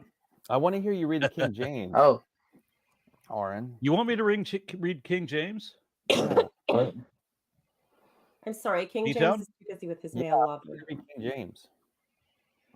I can read King James, but I did want to mention that the live chat is going on a nice tangent about the Masoretic text doesn't sound fancy enough, and they'd rather a Lexus or a Ferrari. I don't know. Well, it sounds very fancy, but not very reliable, was what they said. Oh yeah, is that they something want about greater reliability? They don't like. Maybe they just don't like Italian cars. All right, so I'm now going to read Deuteronomy 5 in the Peter King wanted James. to say something. Yeah, as opposed to Arn wishing P-Town's wife a happy B-Day. I don't think that means what you think it means, Arn. A happy B-Day. Down, Peter. Sorry. No, Peter. Shut up. Okay, continue, Aaron. Okay, right, so I did read that one. All right. So, and Moses called all Israel and said unto them, Hear, O Israel, the statutes and judgments which I speak in your ears this day, that ye may learn them and keep them and do them. The Lord our God made a covenant with us in Horeb. The Lord made not this covenant with our fathers, but with us, even us, who are all of us here alive this day. The Lord talked with your... I'm sorry. The Lord talked with you face to face in the mount out of the midst of the fire. I stood between the Lord and you at that time to shew you the word of the Lord, for ye were afraid by reason of the fire, and went not up into the mount, saying, I am the Lord thy God, which brought thee out of the land of Egypt, from the house of bondage. Thou shalt have none other gods before me. Thou shalt not make any graven image, or any likeness of anything that is in heaven above, or that is in the earth beneath, or that is in the water beneath the earth, because they thought that water was beneath the earth, because they thought the world was flat. Thou shalt not bow down thyself unto them, nor serve them. For I, the Lord God, am a jealous God, visiting the iniquity of the fathers upon the children of the third and fourth generation of them that hate me, because I'm that kind of a vindictive dick, and shewing mercy unto the thousands of them that love me and keep my commandments. Thou shalt not make the name of the Lord thy God, take the name of the Lord thy God in vain, for the Lord will not hold him guiltless that taketh his name in vain. Keep the Sabbath day to sanctify it, as the Lord thy God hath commanded thee. 6 days shalt thou labor and do all thy work. But on the seventh day is the Sabbath, the day of the Lord. In it thou shalt not do any work, nor thy son, nor thy daughter, nor thy manservant, nor my maidservant, nor thine ox, nor thine ass, nor any of thy cattle, for the stranger nor the stranger that is within thy gates, not, that thy manservant and thy maidservant may rest as well as thou. And notice I extend these rights onto your cattle as well. They get a Sabbath. And remember that thou wast, which is my new favorite word of the day, thou wast a servant in the land of Egypt, and the Lord thy God brought thee thence through a mighty hand and by a stretched out arm. Therefore the Lord God commanded thee to keep the Sabbath day. The fuck you move it to Sunday? Did I say that it was Sunday? When did I change it from Friday to Saturday night to Sunday? When did I say that? Hey, Christians are special. They have Christian privilege, and it doesn't count when they do it because Jesus is fancy and shit. Yes, Christians are special. They found that out at the Olympics. So, honor thy father and thy mother, as the Lord thy God hath commanded thee, that in the days that thy days may be prolonged, and that it may go well with ye in the land in which the Lord God giveth thee. And what does that mean? That you honor thy father and thy mother, that the days will be prolonged? Because remember, I put a statute in there that if you're a disobedient child, your parents can kill you. So if you dishonor your parents, they can murder you. So if you want to live long and prosper, honor your father and your mother. And Thou shalt not kill. Unless until I tell you to kill every man and his brother. Unless you follow Jesus, because you have to hate your father, your mother, your brother, your sister, everyone you have to hate. Even though God says you have to honor them, Jesus is not really in line with that. You can still honor them and hate Peter, them. we can't begin listing contradictions in the Bible. Another Sorry. Neither shalt thou commit adultery. Adultery? I don't know. That was the first commandment. Thou shalt commit adultery. Neither shalt thou steal, because that's kind of the same thing if you think about it. Neither shalt thou bear false witness against thy neighbor. All other forms of lies, perfectly open. If you're not allowed to lie, then we wouldn't have a religion, would we? No. Neither shalt thou desire thy neighbor's wife. Well, I mean, you might, but don't say so. I mean, don't stare too long. Maybe, in the shower at home, you can think about it, but not, don't make it too obvious. Neither shalt thou covet thy neighbor's house, his field, or his manservant, because we've already got a prohibition against coveting his manservant, or his maidservant, his ox, or his ass, or anything that is thy neighbor's. Because apparently we're not capitalist yet, because that's the basis of our economy. These words the Lord spake unto your assembly in the mount, out of the midst of the fire, of the cloud and the thick darkness, with a great voice, and he added no more. Nevermore. And he wrote them on 2 tablets of stone. It was originally 3, but you broke the other one, and delivered them unto me. And, oh my God, this is my favorite line in this whole fucking chapter. And it came to pass. Oh my God. When ye heard the voice out of the midst of the darkness, for the mountain did burn with fire, because it was a volcano. Don't tell Lawrence, though, because he won't believe that ye came near unto me, even all the heads of your tribes and your elders. And ye said, Behold, the Lord our God hath shewed us his glory, and his greatness, because he kept opening his cloak. And we have heard his voice out of the midst of the fire, volcano. And we have seen this day that God doth talk with man, and he liveth. Doth mother know that you weareth her drapes? Now, therefore, why should we die? Can't think of a good reason, really. For this great fire will consume us.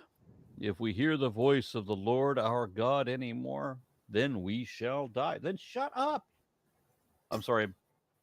I feel like I'm having two conversations here. For who is there of all flesh that hath heard the voice of the living God speaking out of the midst of the fire as we have and lived?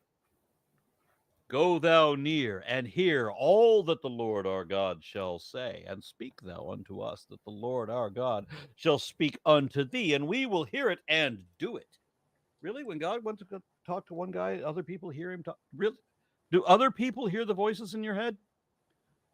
The other people that were totes for real there that you talk about later, but nobody knows who they were, but there were 500 of them, and it was all at the same time. Swear to real these guys. Cool story, bro. It's just like those undead saints doing the Thriller in downtown Judea. We never got a testimonial from any of them either. And the Lord heard the voice of your words, the voice of your words, when ye spake unto me. And the Lord said unto me, I have heard the voice of the words of this people, which they have spoken unto thee. They have well said all that they have spoken. Oh, that there were so much an heart. There were such an heart in the... Why did he want me to read King James? King James couldn't read English. English was a different language back then. That they would fear me and keep all my commandments always, that it might be well with them and with their children forever.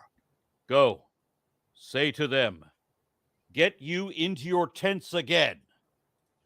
But as for thee, stand thou here by me, and I will speak unto thee all the commandments and statutes and judgments which thou shalt teach them, that they may do to them in the land which I give them to possess it. Ye shall observe to do therefore as the Lord your God hath commanded you. Ye shall not turn aside to the right nor to the left. Ye shall walk in all ways which the Lord your God hath commanded you, that ye may live, and that it may will be done to you, that we may prolong your days in the land which ye shall possess, but which I will take away at the last minute. I'll let him look at it, but I won't let him go there, because I'm a dick. Sorry, there may have been some embellishment in my reading there. No shit.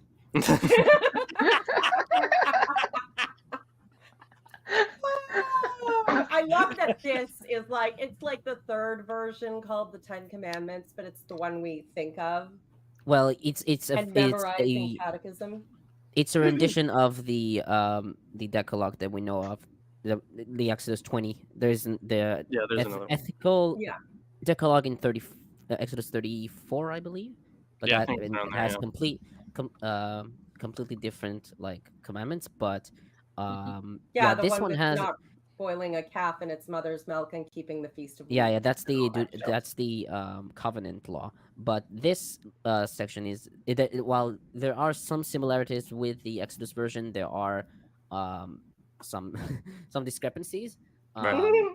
And I've actually there is a comparison from BHQ about the different versions in other like scrolls, the Dead Sea Scrolls, and also the Nash Papyrus. So before we get into those, which are very important, I did want to note a couple things here. So, like, firstly, we have this word being given to Moses, at least face to face, at the very beginning of this, right? And then later on, one of the commandments, of course, is you shall have no other gods before me. I mentioned this a bit earlier on when we first went over the Decalogue. But in my view, and I realize it's not a popular opinion amongst scholars, but Romer makes an argument that what they're essentially referencing is a statue of Yahweh in the temple. So that's why something like where is it? Yeah, you shall have no other God before me. Sometimes they can also be translated as beside me, kind of recalling the I forget, was it the Philistines who took the ark and placed it in their temple? Yeah, it was the Yeah. Philistines in Samuel, first Samuel, I believe. They placed it before the statue of Dagon, and then Dagon falls over, and his head and hands come off because magic. Yeah. So like I think there are some hints of the reality that what we're talking about would have been a statue of Yahweh. Well, and at some point when some of this stuff was written, there were images used to worship Yahweh and El, and or whatever version you thought was both, at various points in the traditions and the growth of the religion. So, you know, the amount of time they spend protesting about how they never had any images, there were never any images, Oceania was always at war with East Asia. It's very, very double think, duck speak. Yeah, we should always remember Kuntalet Adrud. Yes, of course. Yahweh and his Asheroth. Yeah, pretty good. Mm-hmm. Solid. Yeah. So I'll start my commentary. First on verse 1, Lundbom comments, the verse is similar to 4:1, calling for hearing, learning, and obedience, not so much to the 10 Commandments, but to the Deuteronomic Code in chapters 12 to 26. In these latter chapters are the statutes and ordinances in 12:1. The Deuteronomic Code is similarly introduced in 6:1. Moses has convened an assembly to present Israel with the laws given him by Yahweh. He is not himself the lawgiver, only a mediator, according to verse 5. In Old Babylonia, the lawgiver was the king, as the preamble to the Code of Hammurabi makes clear. In Israel, however, the lawgiver is Yahweh. Once we get to Deuteronomy 28, we're gonna see a lot more of this. But the law here shares a lot more parallels, I feel, with like the Treaty of Asaradon, in my view, especially considering the curses, which are pretty intense. Yes, he does really love his curses. He does. Yeah. On verse 3, our ancestors, and the Hebrew Bible reads our fathers, like the KJV does. While Tigay wrote that this term refers to the patriarchs, Lundbom and Nelson comment that it's referring to the desert generation. Fathers in Hebrew avot in the Bible is used to refer to several generations, like the Exodus generation in Jeremiah 11 verses 7 and 10, or the conquest and settlement generation in Jeremiah 2:5. Weinfeld writes that while the covenant with the patriarchs is a covenant of grace, a divine promise to give them the land, the Sinaitic covenant is an obligation imposed on Israel to observe the law. Verses 4 to 5, these verses seem to contradict each other. Verse 4 tells that Yahweh spoke directly to the people face to face, quote unquote, but verse 5 says that Moses served as an intermediary between them. Weinfeld writes that Chazal would solve the problem by stating that the people heard the first 2 of the 10 commandments from God, while the rest was heard by Moses alone, as seen in Talmud Makot 24a and Horayot 8a. Nelson suggested that... Then I think it's that one. It says that they heard 2 words, died, and then God brought them back to life. Yeah, of course he did. I am a little confused because that seems to be a direct contradiction. Am I reading this right? That this is Moses telling the people, God spoke to you face to face. But at the same time, it's Moses saying somehow that God spoke to me face to face and I'm relaying the shit to you. Well, face to face was used for Moses in a different section. But this one, it could be, this is just me, thinking out loud here. This could be an instance where the second half of that verse, we who are here today, all of us alive, face to face, did the Lord speak with you? Might have been the original, and then an addition of on the mountain from the midst of the fire, or maybe just from the midst of the fire being. Well, Yeah, The so way I yeah, see it, Potential thing, just me thinking out loud, or it could be a later synthesis of the ideas. the way I read it is either Moses is telling the people that God spoke to them face and face, which Moses doesn't need to tell people that God spoke to them face to face unless God is in disguise. They would know that God spoke to them face and face. But maybe Moses is a conduit. So God spoke to, I am Moses, God spoke to me face to face, and then because I am a conduit, then I spoke to you out of my ass. Well, Ibn Ezra actually says the opposite, which is like, so face to face kind of implies that, they saw his face, and so he spoke to them face to face. But he explains it away by saying, face to face, God spoke to you from out of the fire, meaning face to face implying not through Moses, just directly, but not necessarily seeing his face, just hearing his voice. Yeah, because no man may look upon my face and live, because I'm God. It's not like I can suspend that rule. Yeah. So the phrase face to face could just mean like directly from me to you without anyone in between. Moon you and you will live. That's true. That's true, because there's that line where God shows his backside. Well, you did... Oh my! I have seen the ass of God, which is our first proof of black holes. Well, you did interrupt mid-comment, so. Oh, you had more? Yes, I had more. Tomer, I tease and I rib you a lot, but I want to make sure that everybody knows. I mean, you don't know. I do not mean to insult you. I sincerely respect your dedication to this show. Please, I know. Don't let anybody misunderstand that. Thank you. Yeah, that's fine. So I'll continue the comment. Nelson suggested that verse 5 seeks to keep the people away from the mountain for reasons of ritual propriety, as seen in Exodus 19:24, 24:2, and 34:3. According to Tigay, most commentators explained that the people heard God's voice, but were too distant to hear his words distinctly, and Moses had to repeat the words from them. Hold on a second. God spake unto thee, and you had to go, what? You're too far away. Blessed are the cheesemakers. I'm just thinking, when God chooses to speak, Alanis Morissette opens her mouth really wide, and you have to lean forward with your hand to your ear like this. Yeah, it's and remember, of course, like I said, in the narrative, this is Moses talking to all the kids who grew up in the desert, who weren't there for half of this and were very small for the other half of it. And it's like, this is what you saw. You totally saw it. Your parents saw it, and they totally would have told you if God hadn't killed them in the desert, which they completely deserved. And don't you ever say otherwise. Totally legit, I swear. Just imagine you're one of these miserable kids who were born on this fantasy exodus. You're born in transit to this promised land. You've never seen Egypt. You were never a slave. You don't know anything except being a migrant through the fucking desert. And we're still trying to figure out how it could possibly take so long to get anywhere, except that when people set up camp, they might set up camp for a fucking year. And this is while they're pretending to travel. And the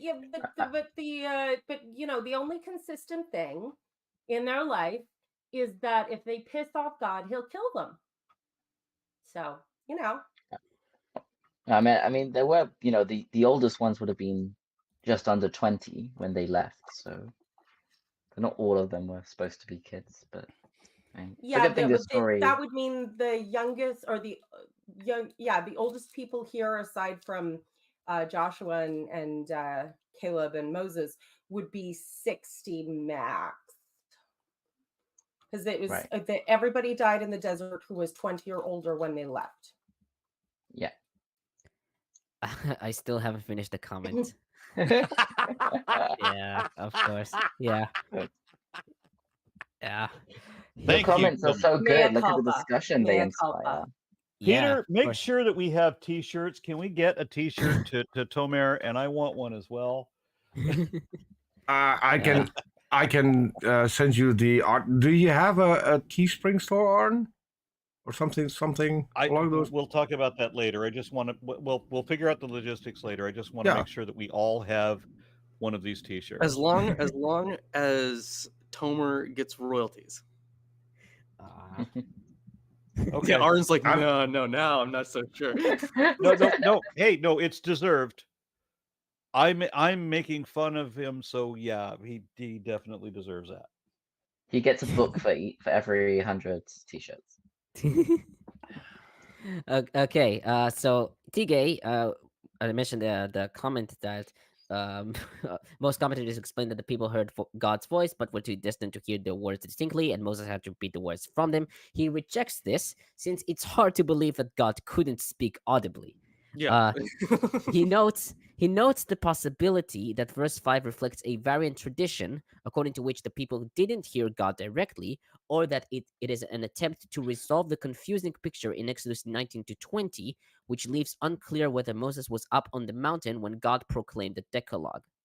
Yeah, so it's synthesis. Yeah. Now, for the Decalogue part, I didn't go on the commentary because I already commented on it on Exodus. I just compared between the two versions and noted only the ones with the discrepancies. So the first is on verse 12, observe the Sabbath day. Observe comes from Shemor. Exodus 28 reads, remember, Zechor, the Sabbath day.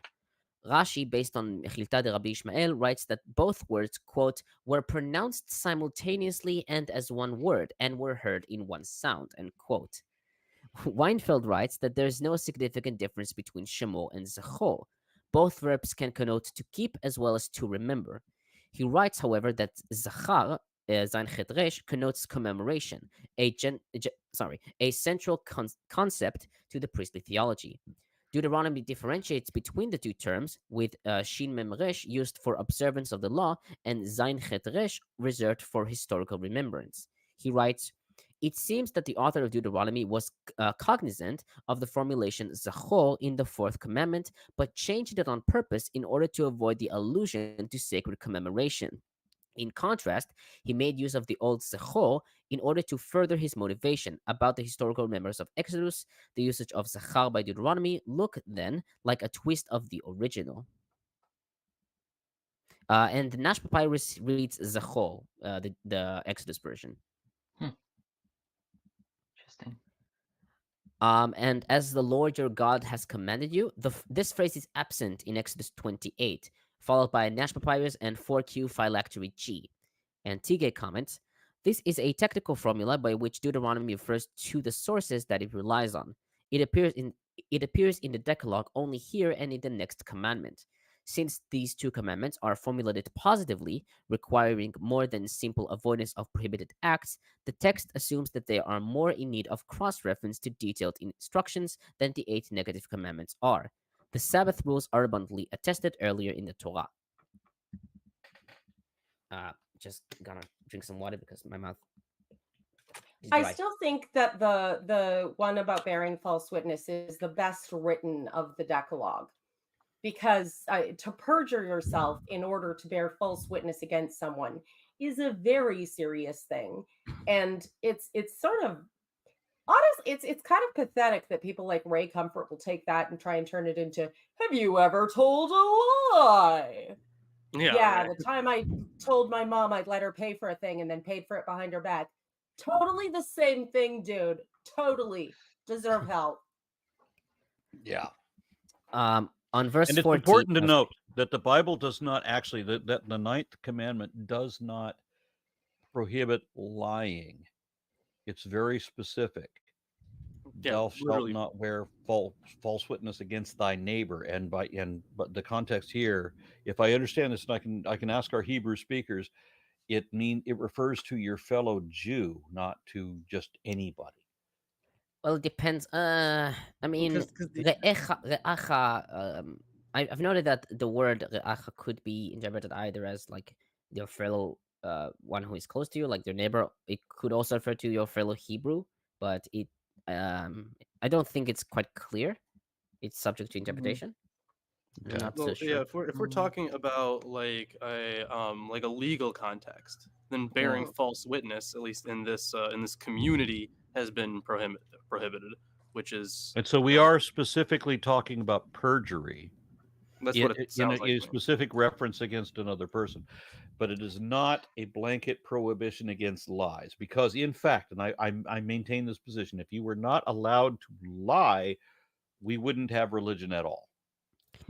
I would note Lundbom's comment on your fellow. While Rea can denote one's neighbor, for example, in 1914, it has the broader meaning of friend, companion, or fellow, and Weinfeld renders anyone else. This applies even in the well-known verse of Leviticus 19:18, which is usually translated, "You shall love your neighbor as yourself." Tsevat says the term is not limited to a person living in one's vicinity, but, quote, includes everyone with whom one has contact ordinarily or occasionally, end quote. In the present commandment, Re'ah refers to one's adversary. Compare 1 Samuel 15:28 and 2 Samuel 12:11. Yeah, I mean, if it meant friend, it wouldn't make too much sense. Like, do not get your friend in trouble with the law. Like, you don't really need a law. Why would you do that? Yeah. But I can tell you why you would do that. Well, Jimmy did it too. It could be all, yeah, because with the adversary, right? So it could be like like the strangers in your land kind of thing. Well, basically, anyone who's part of the community in any way. Yeah, if they can be tied, if they can be in courts under your law, then you need to treat them under the law equally. Yeah, which is good. That's a good rule. I'm glad it's there. That's a not shitty rule. Good job, God. You got one. It might be that they just stuck it in there to make it 10 instead of 9. They were like, yeah, it's just they got one thing right. Let me just give your great ancestors credit for not fucking up one thing. Good job. Okay. On verse 14, nor your ox, your donkey. This phrase is absent in Exodus 20:10. Weinfeld writes that the priestly terminology influenced the Exodus version, which uses the word behemah as a generalization for domestic animals, as Ibn Ezra notes. Deuteronomy added ox and donkey, probably under the influence of Exodus 23:12, and at the same time turning any of your animals, in Hebrew bechol behematecha, into an explanatory gloss. And on that same verse, so that your male and female servants may rest, as you do. This is absent from the Exodus version. 4Q phylacteries G erroneously reads, Evet bitecha, a slave of your daughter. Kind of amusing. A slave of your daughter? Yes, instead of avadecha, your slave. Yeah, I should point out, I think one of the reasons he may have wanted you to read the King James Version is because it says manservant and maidservant, as opposed to what the word actually means, which is slave. Well, Tigay comments here, although all must abstain from labor on the Sabbath, this explanation emphasizes only the benefit to servants. The law seems to assume that the householder will, in any case, find time for himself and his family to rest, but may neglect the servant's need to do so. It is as if the entire household is required to rest so that there can be no occasion to make the servants work. This one day a week, the servant is treated as the master's equal. On verse 15, Exodus 20:11 gives a different reasoning. Quote, for in 6 days the Lord made the heavens and the earth, the sea, and all that is in them, but he rested on the seventh day, end quote.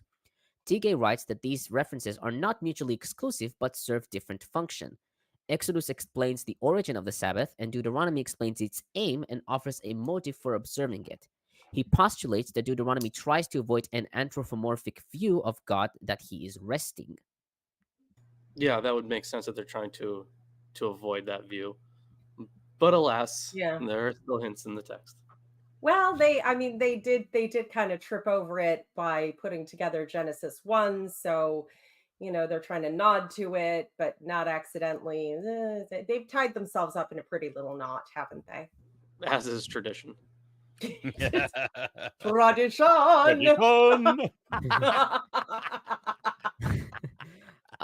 So on verse 16, as the Lord your God has commanded you, this is absent in Exodus 20:12, followed by Nash Papyrus and 4Q phylacteries G, as seen in verse 12.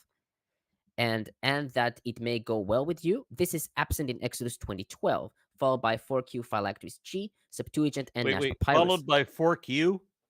4Q phylacteries G. That's a phylactery found in the Qumran for Q. Q. Yes. Yes. K4 in Qumran. Phylactery is like an amulet that you attach to yourself. Yes. Well, 4Q too. Like the Jewish people wear phylacteries, Yeah. which are No, also 4Q2 is a different text. I don't know if the Qumran phylacteries are the same or not. I think they are the same. Yeah. Yeah. So it does make sense because this is part of. Actually, is this in Is the there normal a phylactery I can wear to scare away Jehovah? I think it is. Yes. No, the phylactery is what you need to have if you don't want to get her pregnant. You need to wear one. Okay, I'll continue. I'll ignore that. Septuagint and Nash Papyrus have the Deuteronomy version with the order reversed. Ibn Ezra writes that some say that this alludes to the world to come. Chizkuni notes, I really like this one. Chizkuni notes that in the Exodus Decalogue, the letter Tet is the only letter in the Hebrew alphabet that is missing from it. The Deuteronomy Decalogue includes it with the word goel, yitev, which symbolizes goodness. I mean, I like this. You wouldn't notice that, right? Lundbom notes David Noel Friedman and Shauna Dolansky Overton's opinion that this phrase could be attributed to haplography. And on verse 20, which is verse 17 in the Hebrew Bible, Exodus 20:16, which is verse 13 in the Hebrew Bible, uses shakel for false testimony, while Deuteronomy uses shav. Septuagint, Vulgates, and Targums use the Exodus version, while the Samaritan text, Nash Papyrus, and 4Q Deuteronomy N use the Deuteronomy version. Weinfeld comments, it seems that the Deuteronomic version of the Decalogue used the unusual combination ad shav in order to prohibit not only false witness, but also testimony by way of circumvention that comes to evade true evidence. Frank Lothar Hosfeld, who considers the Deuteronomic version to be original, argues that the Exodus version changed shav into shekel in order to make a more profound distinction between the third prohibition, false oath, and the ninth prohibition, false witness. This explanation is, of course, in line with his thesis, but it is not convincing.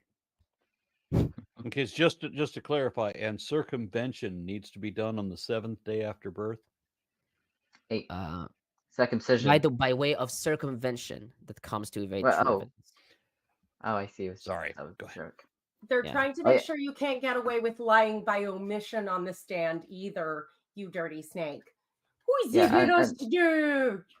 Someone in the comments said, Aaron, you are mistaken. It's prophylactic, not phylacteries. I know that. It was a pun. It was a terrible dad joke pun involving some reasonably high-level English. So I'll not hate you for it, but okay. I am a father by a number of different people, so I have to make these kind of jokes.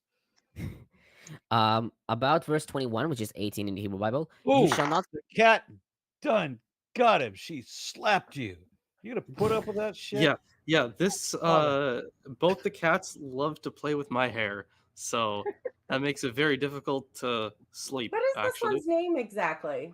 This is Rock, after the Rock. Hello, Rock. Rock, awesome kitty. I love that orange tabby. He's sweet, but he's annoying. Doesn't matter. You're the property of the cat now. It's funny. We have 3 cats in the main house, and then a 4th cat in the guest house. And I honestly, we are close to 100 pets in our house.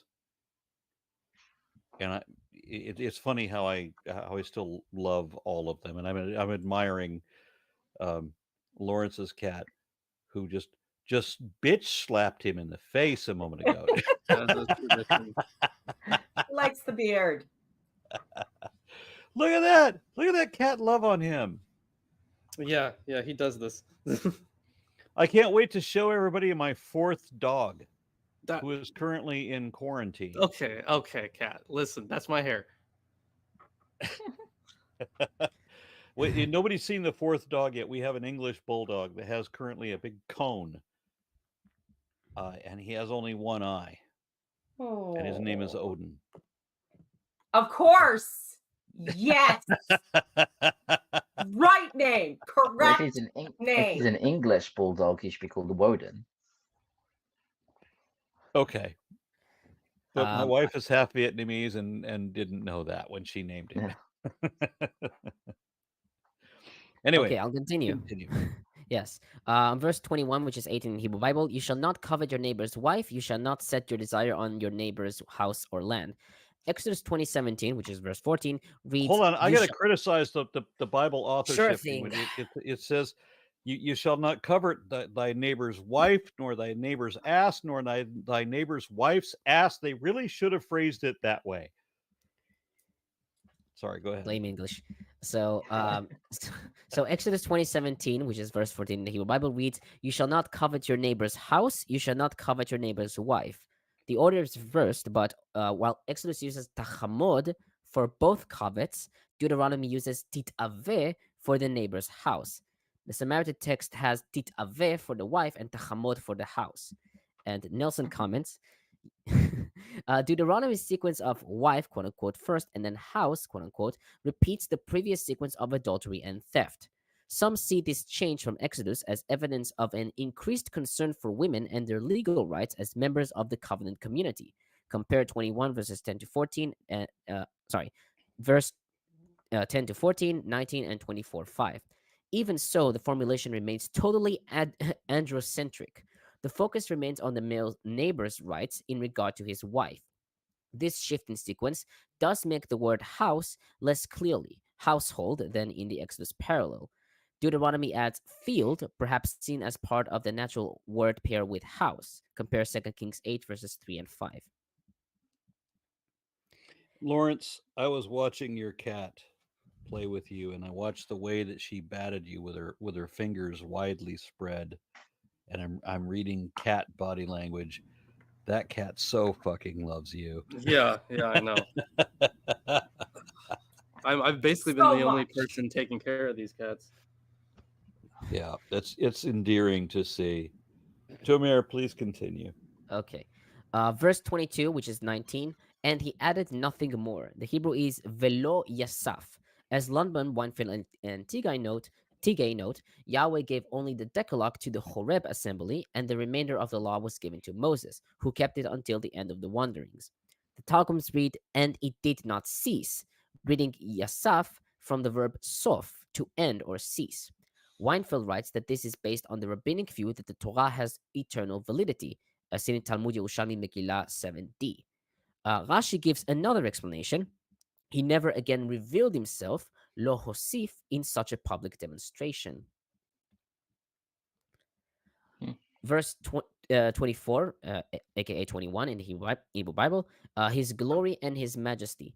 As noted in previous chapters, the glory, kavod, refers to God's radiant presence. According to Exodus 33, verses 18 to 23, God's glory was not revealed to Moses, but was seen in the fire atop Mount Horeb, which was hidden by a cloud cover, as in Exodus 24, verses 16 to 17. The word majesty is omitted from the Septuagint. McCarthy writes that either it was due to a homoeoteliuton, i.e. repetition of endings in words. What was that? What did you say, homoerotica? Aaron, please. We're not going to get that until Judges or something. Yeah. Thank you. Homoeoteliuton. I hope I pronounced that right. Or it is an attempt to avoid anthropomorphism by the Septuagint. Now, verse 25, which is 22, Weinfeld writes that this does not contradict the previous verse, which states that man can survive even though God has spoken to him. The people say that if they hear the voice any longer, they may die. Verse 27, which is 24, then tell us, in Hebrew it's... So if you hear the voice any longer, you may die. Longer than what? If you hear the voice for more than 4 hours, consult your physician. Sorry, that's the story. Maybe God talks to them, says 3 words, they all freak out and say, Moses, go talk to daddy. It's just scary. Mm-hmm. Ahead, now, verse 27, which is 24, then tell us. In Hebrew, it's ve'et ve'at tdaber elenu. The word at is a second person feminine, but used as a masculine, as seen in Numbers 11:15 and Ezekiel 8:28-14. However, Rashi comments, "You have diminished my strength like that of a woman, for I was distressed about you, and you weakened my hands, because I saw you were not anxious to come near to him out of love. Would it not have been better for you to learn directly from the Mighty One, and not to learn from me?" Ooh, Yeah. reading so much into that. It gets worse with Yeah. Ben Sira. Yes. But it's kind of saying like Rashi is referring to himself in like a feminine way. Not Rashi, sorry. And And Tomer, can you Moses. explain to me what this Moses means? is Because you've done this referring, 2 or 3 times, and I'm not following very well. Verse 27, which is 24. Yeah, in the Hebrew because Bible. in the Hebrew Bible, like just And I the didn't want to say reason in the for Hebrew that, Bible every time. the reason for that is that in the Hebrew Bible they didn't want to separate each of the commandments into their own verses. Yeah. Was it the other way around? They Which- didn't which want was to, it? regardless I think of what the word and will of God is. Yeah, so in the Hebrew Bible, verse 17 is do not murder, do not commit adultery, and do not steal, Yeah, as they're well all as you combined shall into not a bear. single verse. Yeah, and I think in the English those are 3 separate verses, or 4 separate verses. And get your hand out of your pants, damn it. My dad used to say, stop playing pinball. Oh God. Yeah, I remember my stepmom saying, "You're going to go blind, or it'll fall off." About No, what do verse you say? You 20 say, what's the sorry. score? Okay, about verse 29, which is 26. Keep all my commandment. Do you my command. understand how much you confused verse 29, which is 26? As I referred in the Hebrew Bible, like I did in the previous ones, keep on track, please. So, Samaritan text, Yeah, pay attention. Septuagint. Yes, pay attention, Oren. So, Samaritan text, Septuagint, and several Dead Sea Scrolls omit the all, reading "keep my commandments." McCarthy proposed that this could point to a secondary growth in the Masoretic text. I was just very subtly, verbally backhanded by Tomer. Indeed, you were. So, and that's my final comment on this chapter 32 to 33, which is 29 to 30 in the Hebrew Bible. Weinfeld comments, these 2 verses turn abruptly from the divine address to the address of Moses. Another difficulty involved in the 2 verses is the mention of, quote, what God has commanded, end quote, before Moses sets the commandments. But these anomalies are not enough to treat the verses as a later addition. George Adam Smith writes, it was surely quite logical for the writer of the rest of the chapter to put the phrase in Moses' mouth in Moab, because God had already at Horeb charged him with these laws. The phrase does not imply their previous publication, end quote. Exhortation to obey the commandments before they are set up in detail is characteristic of the parenetic chapters in Deuteronomy, such as 4 verses 2, 6, and 40, and 5:1. And that's it for my comment. Paraenetic? Paraenetic. Let me check real quick.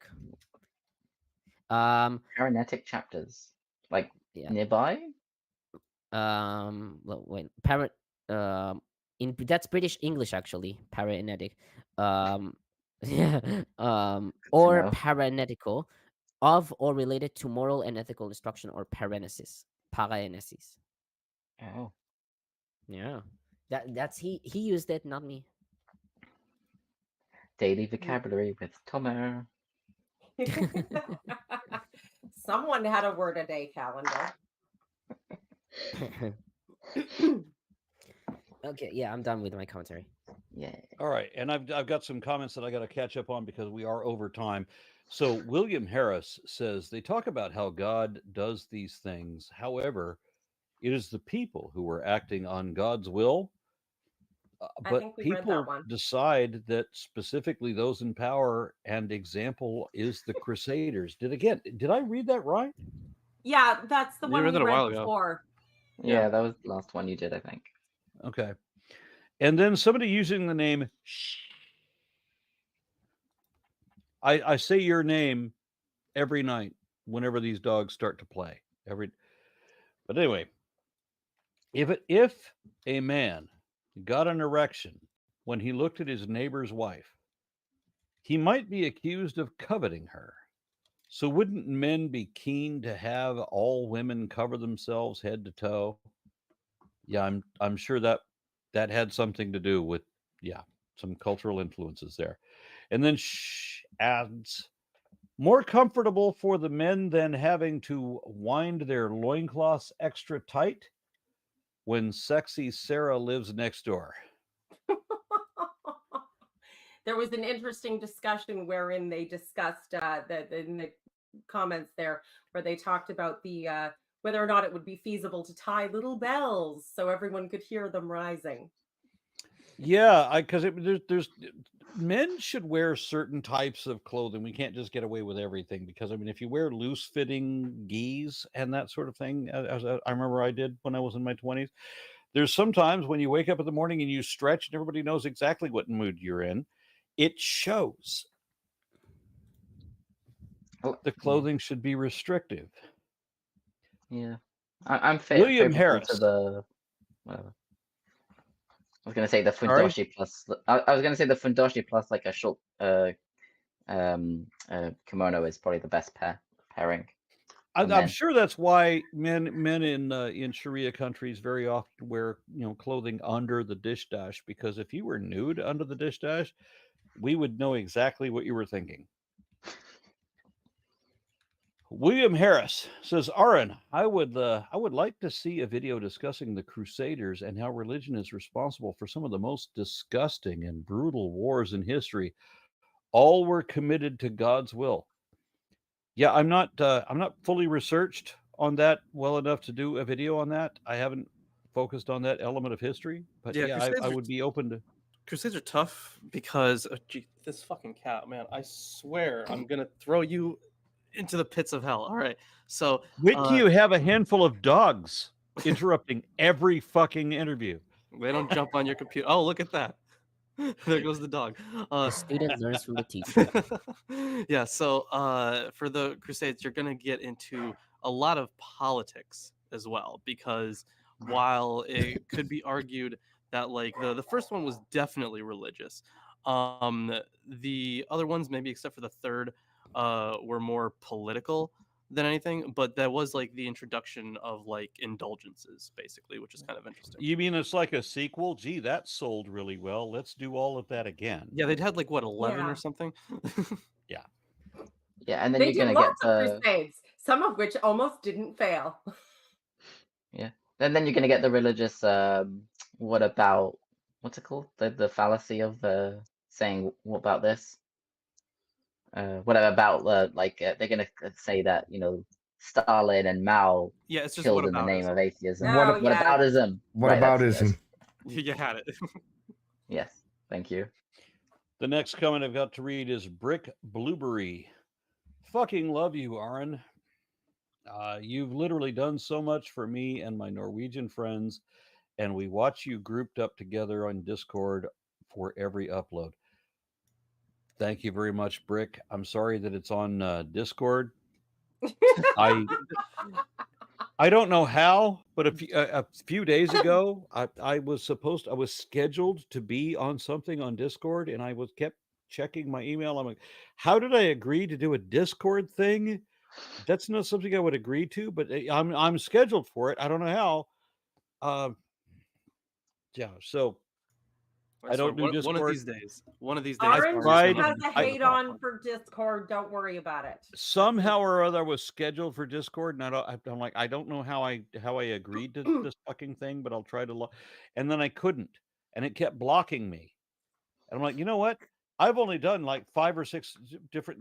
The people are also trying to help me do the tech support to log into Discord, because Discord keeps blocking me. And I'm like, no, this is the fates. I said I'm not going to be back on Discord again, and this is the universe telling me that's right. We're going to hold you to your fucking word. So we're just not doing that anymore. So sorry, but thank you very much, Brick. And then the next comment is from the unlucky legume, who offers $10 and says, I am overwhelmed by the adorableness of Lawrence's cat, and I feel compelled to donate. Well, Unlucky Legume, I also stream. I was going to mention that Lawrence's channel is not this channel, Right? but do check out Lawrence, Milwaukee Atheist. Am I getting that right, Lawrence? Yeah, Advertise yourself, please. Yeah, Milwaukee Atheist. We do. We are doing only the Friday streams right now, so we're covering like apocryphal works, at least on the live streams. I'll be releasing videos soon about biblical cosmology, about the cult of Saint Patrick, and about the cult of Thecla. Those are some upcoming videos. Yeah, you want to get in on the Apocrypha. That is the good shit. That is the alternate universe extended edition content. Yeah, do check out crazy. do check out Milwaukee Atheist, because when Lawrence has time to dedicate to a documentary, he does a bang up job on it. So do please check that out. And if you want to include your Patreon channel, please check him out there as well. All those links are in chat, Aaron.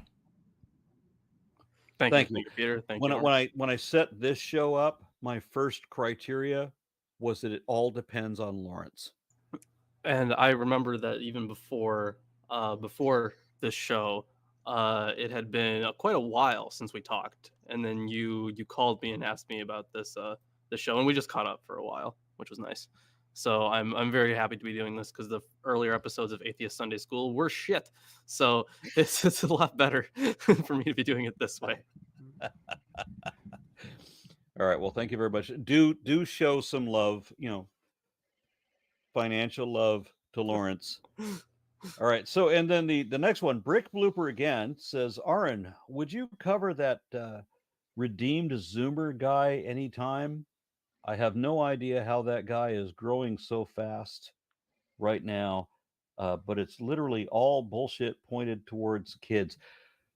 Email me my channel name at Gmail and advise me there, or show me links, whatever you need to share that I need to address. I'll be happy to, because I'm always looking for content. I am so far behind schedule, and I am not producing enough to keep myself going. I'm trying. I'm struggling, but it's hard to manage time. I don't know how all the other people that I know have time to watch TV series or play video games or go do couples tennis or shit like this. I live at my fucking keyboard, and it's a struggle to keep going. So I need all the help I can get. So let me just throw this out: patreon.com/ARONRA. And if you if you go to my channel, RNRaw, of course, at Gmail, there is, or excuse me, RNRaw at YouTube, there is a link there for PayPal donations. I need all the help I can get. Seriously, it is a struggle here. But thank you very much. So let's see, the Unlucky Legume. Okay, yes, this is another one from the Unlucky Legume, who says, at Lawrence, sadly, I work nights, so it's hard for me to stay awake for the live streams during the day, but I've been watching your other uploads, loving your videos so far. Appreciate it. I think the later that they get better. It's like the more recent. I know exactly what you mean. Yeah. And then Matthew K says, Lawrence, now that I know about your channel, I just subscribed to it. In chat, please tell me what you are puffing on so it doesn't have a chance of demonetization. Lawrence is not smoking hashish. No, this is a hookah. I am smoking shisha, which is the name of the tobacco for it. But yeah, that is what I smoke a lot. It helps me concentrate. It's really weird trying to work without something in my hand. In the words of Shel Silverstein, he is one of the Shashniks from Bagun who smoke the deadly Bugaru. All right, that is the last of the comments. We are over time by a good ways, actually. Oh, yeah. Yeah. Thank you so much for being on. Thank you, Tomer, for reading in your own voice despite your physical affliction. Yeah, my throat is fucked. How are your knees? His throat is fucked. his throat is fucked, so that implies that his knees are sore. Oh, get your filthy minds out of your heads. What? Okay. All right, so Okay, well, we all know. We did two chapters, right? So Yes. so we're going to be doing Deuteronomy 6 on The- Saturday. Yeah, At which least. verse 4 is the Shema Israel. Yes. All right, Hear, very O much Lord. looking forward to Hear, O that. I Israel. love this team. Thank you so much for everybody being involved. Thank you so much for everybody watching. Anybody have any closing comments? Because I'm about to say bye-bye. No, just can't wait to Join see the you guys all Discord. next I'm time. there. Yes, Yeah, yes, yeah, in the right. Discord. Join the Discord. Unless you're Arn and have some weird vindictive feeling about it. We need to get like All right. Hasta la bye-bye.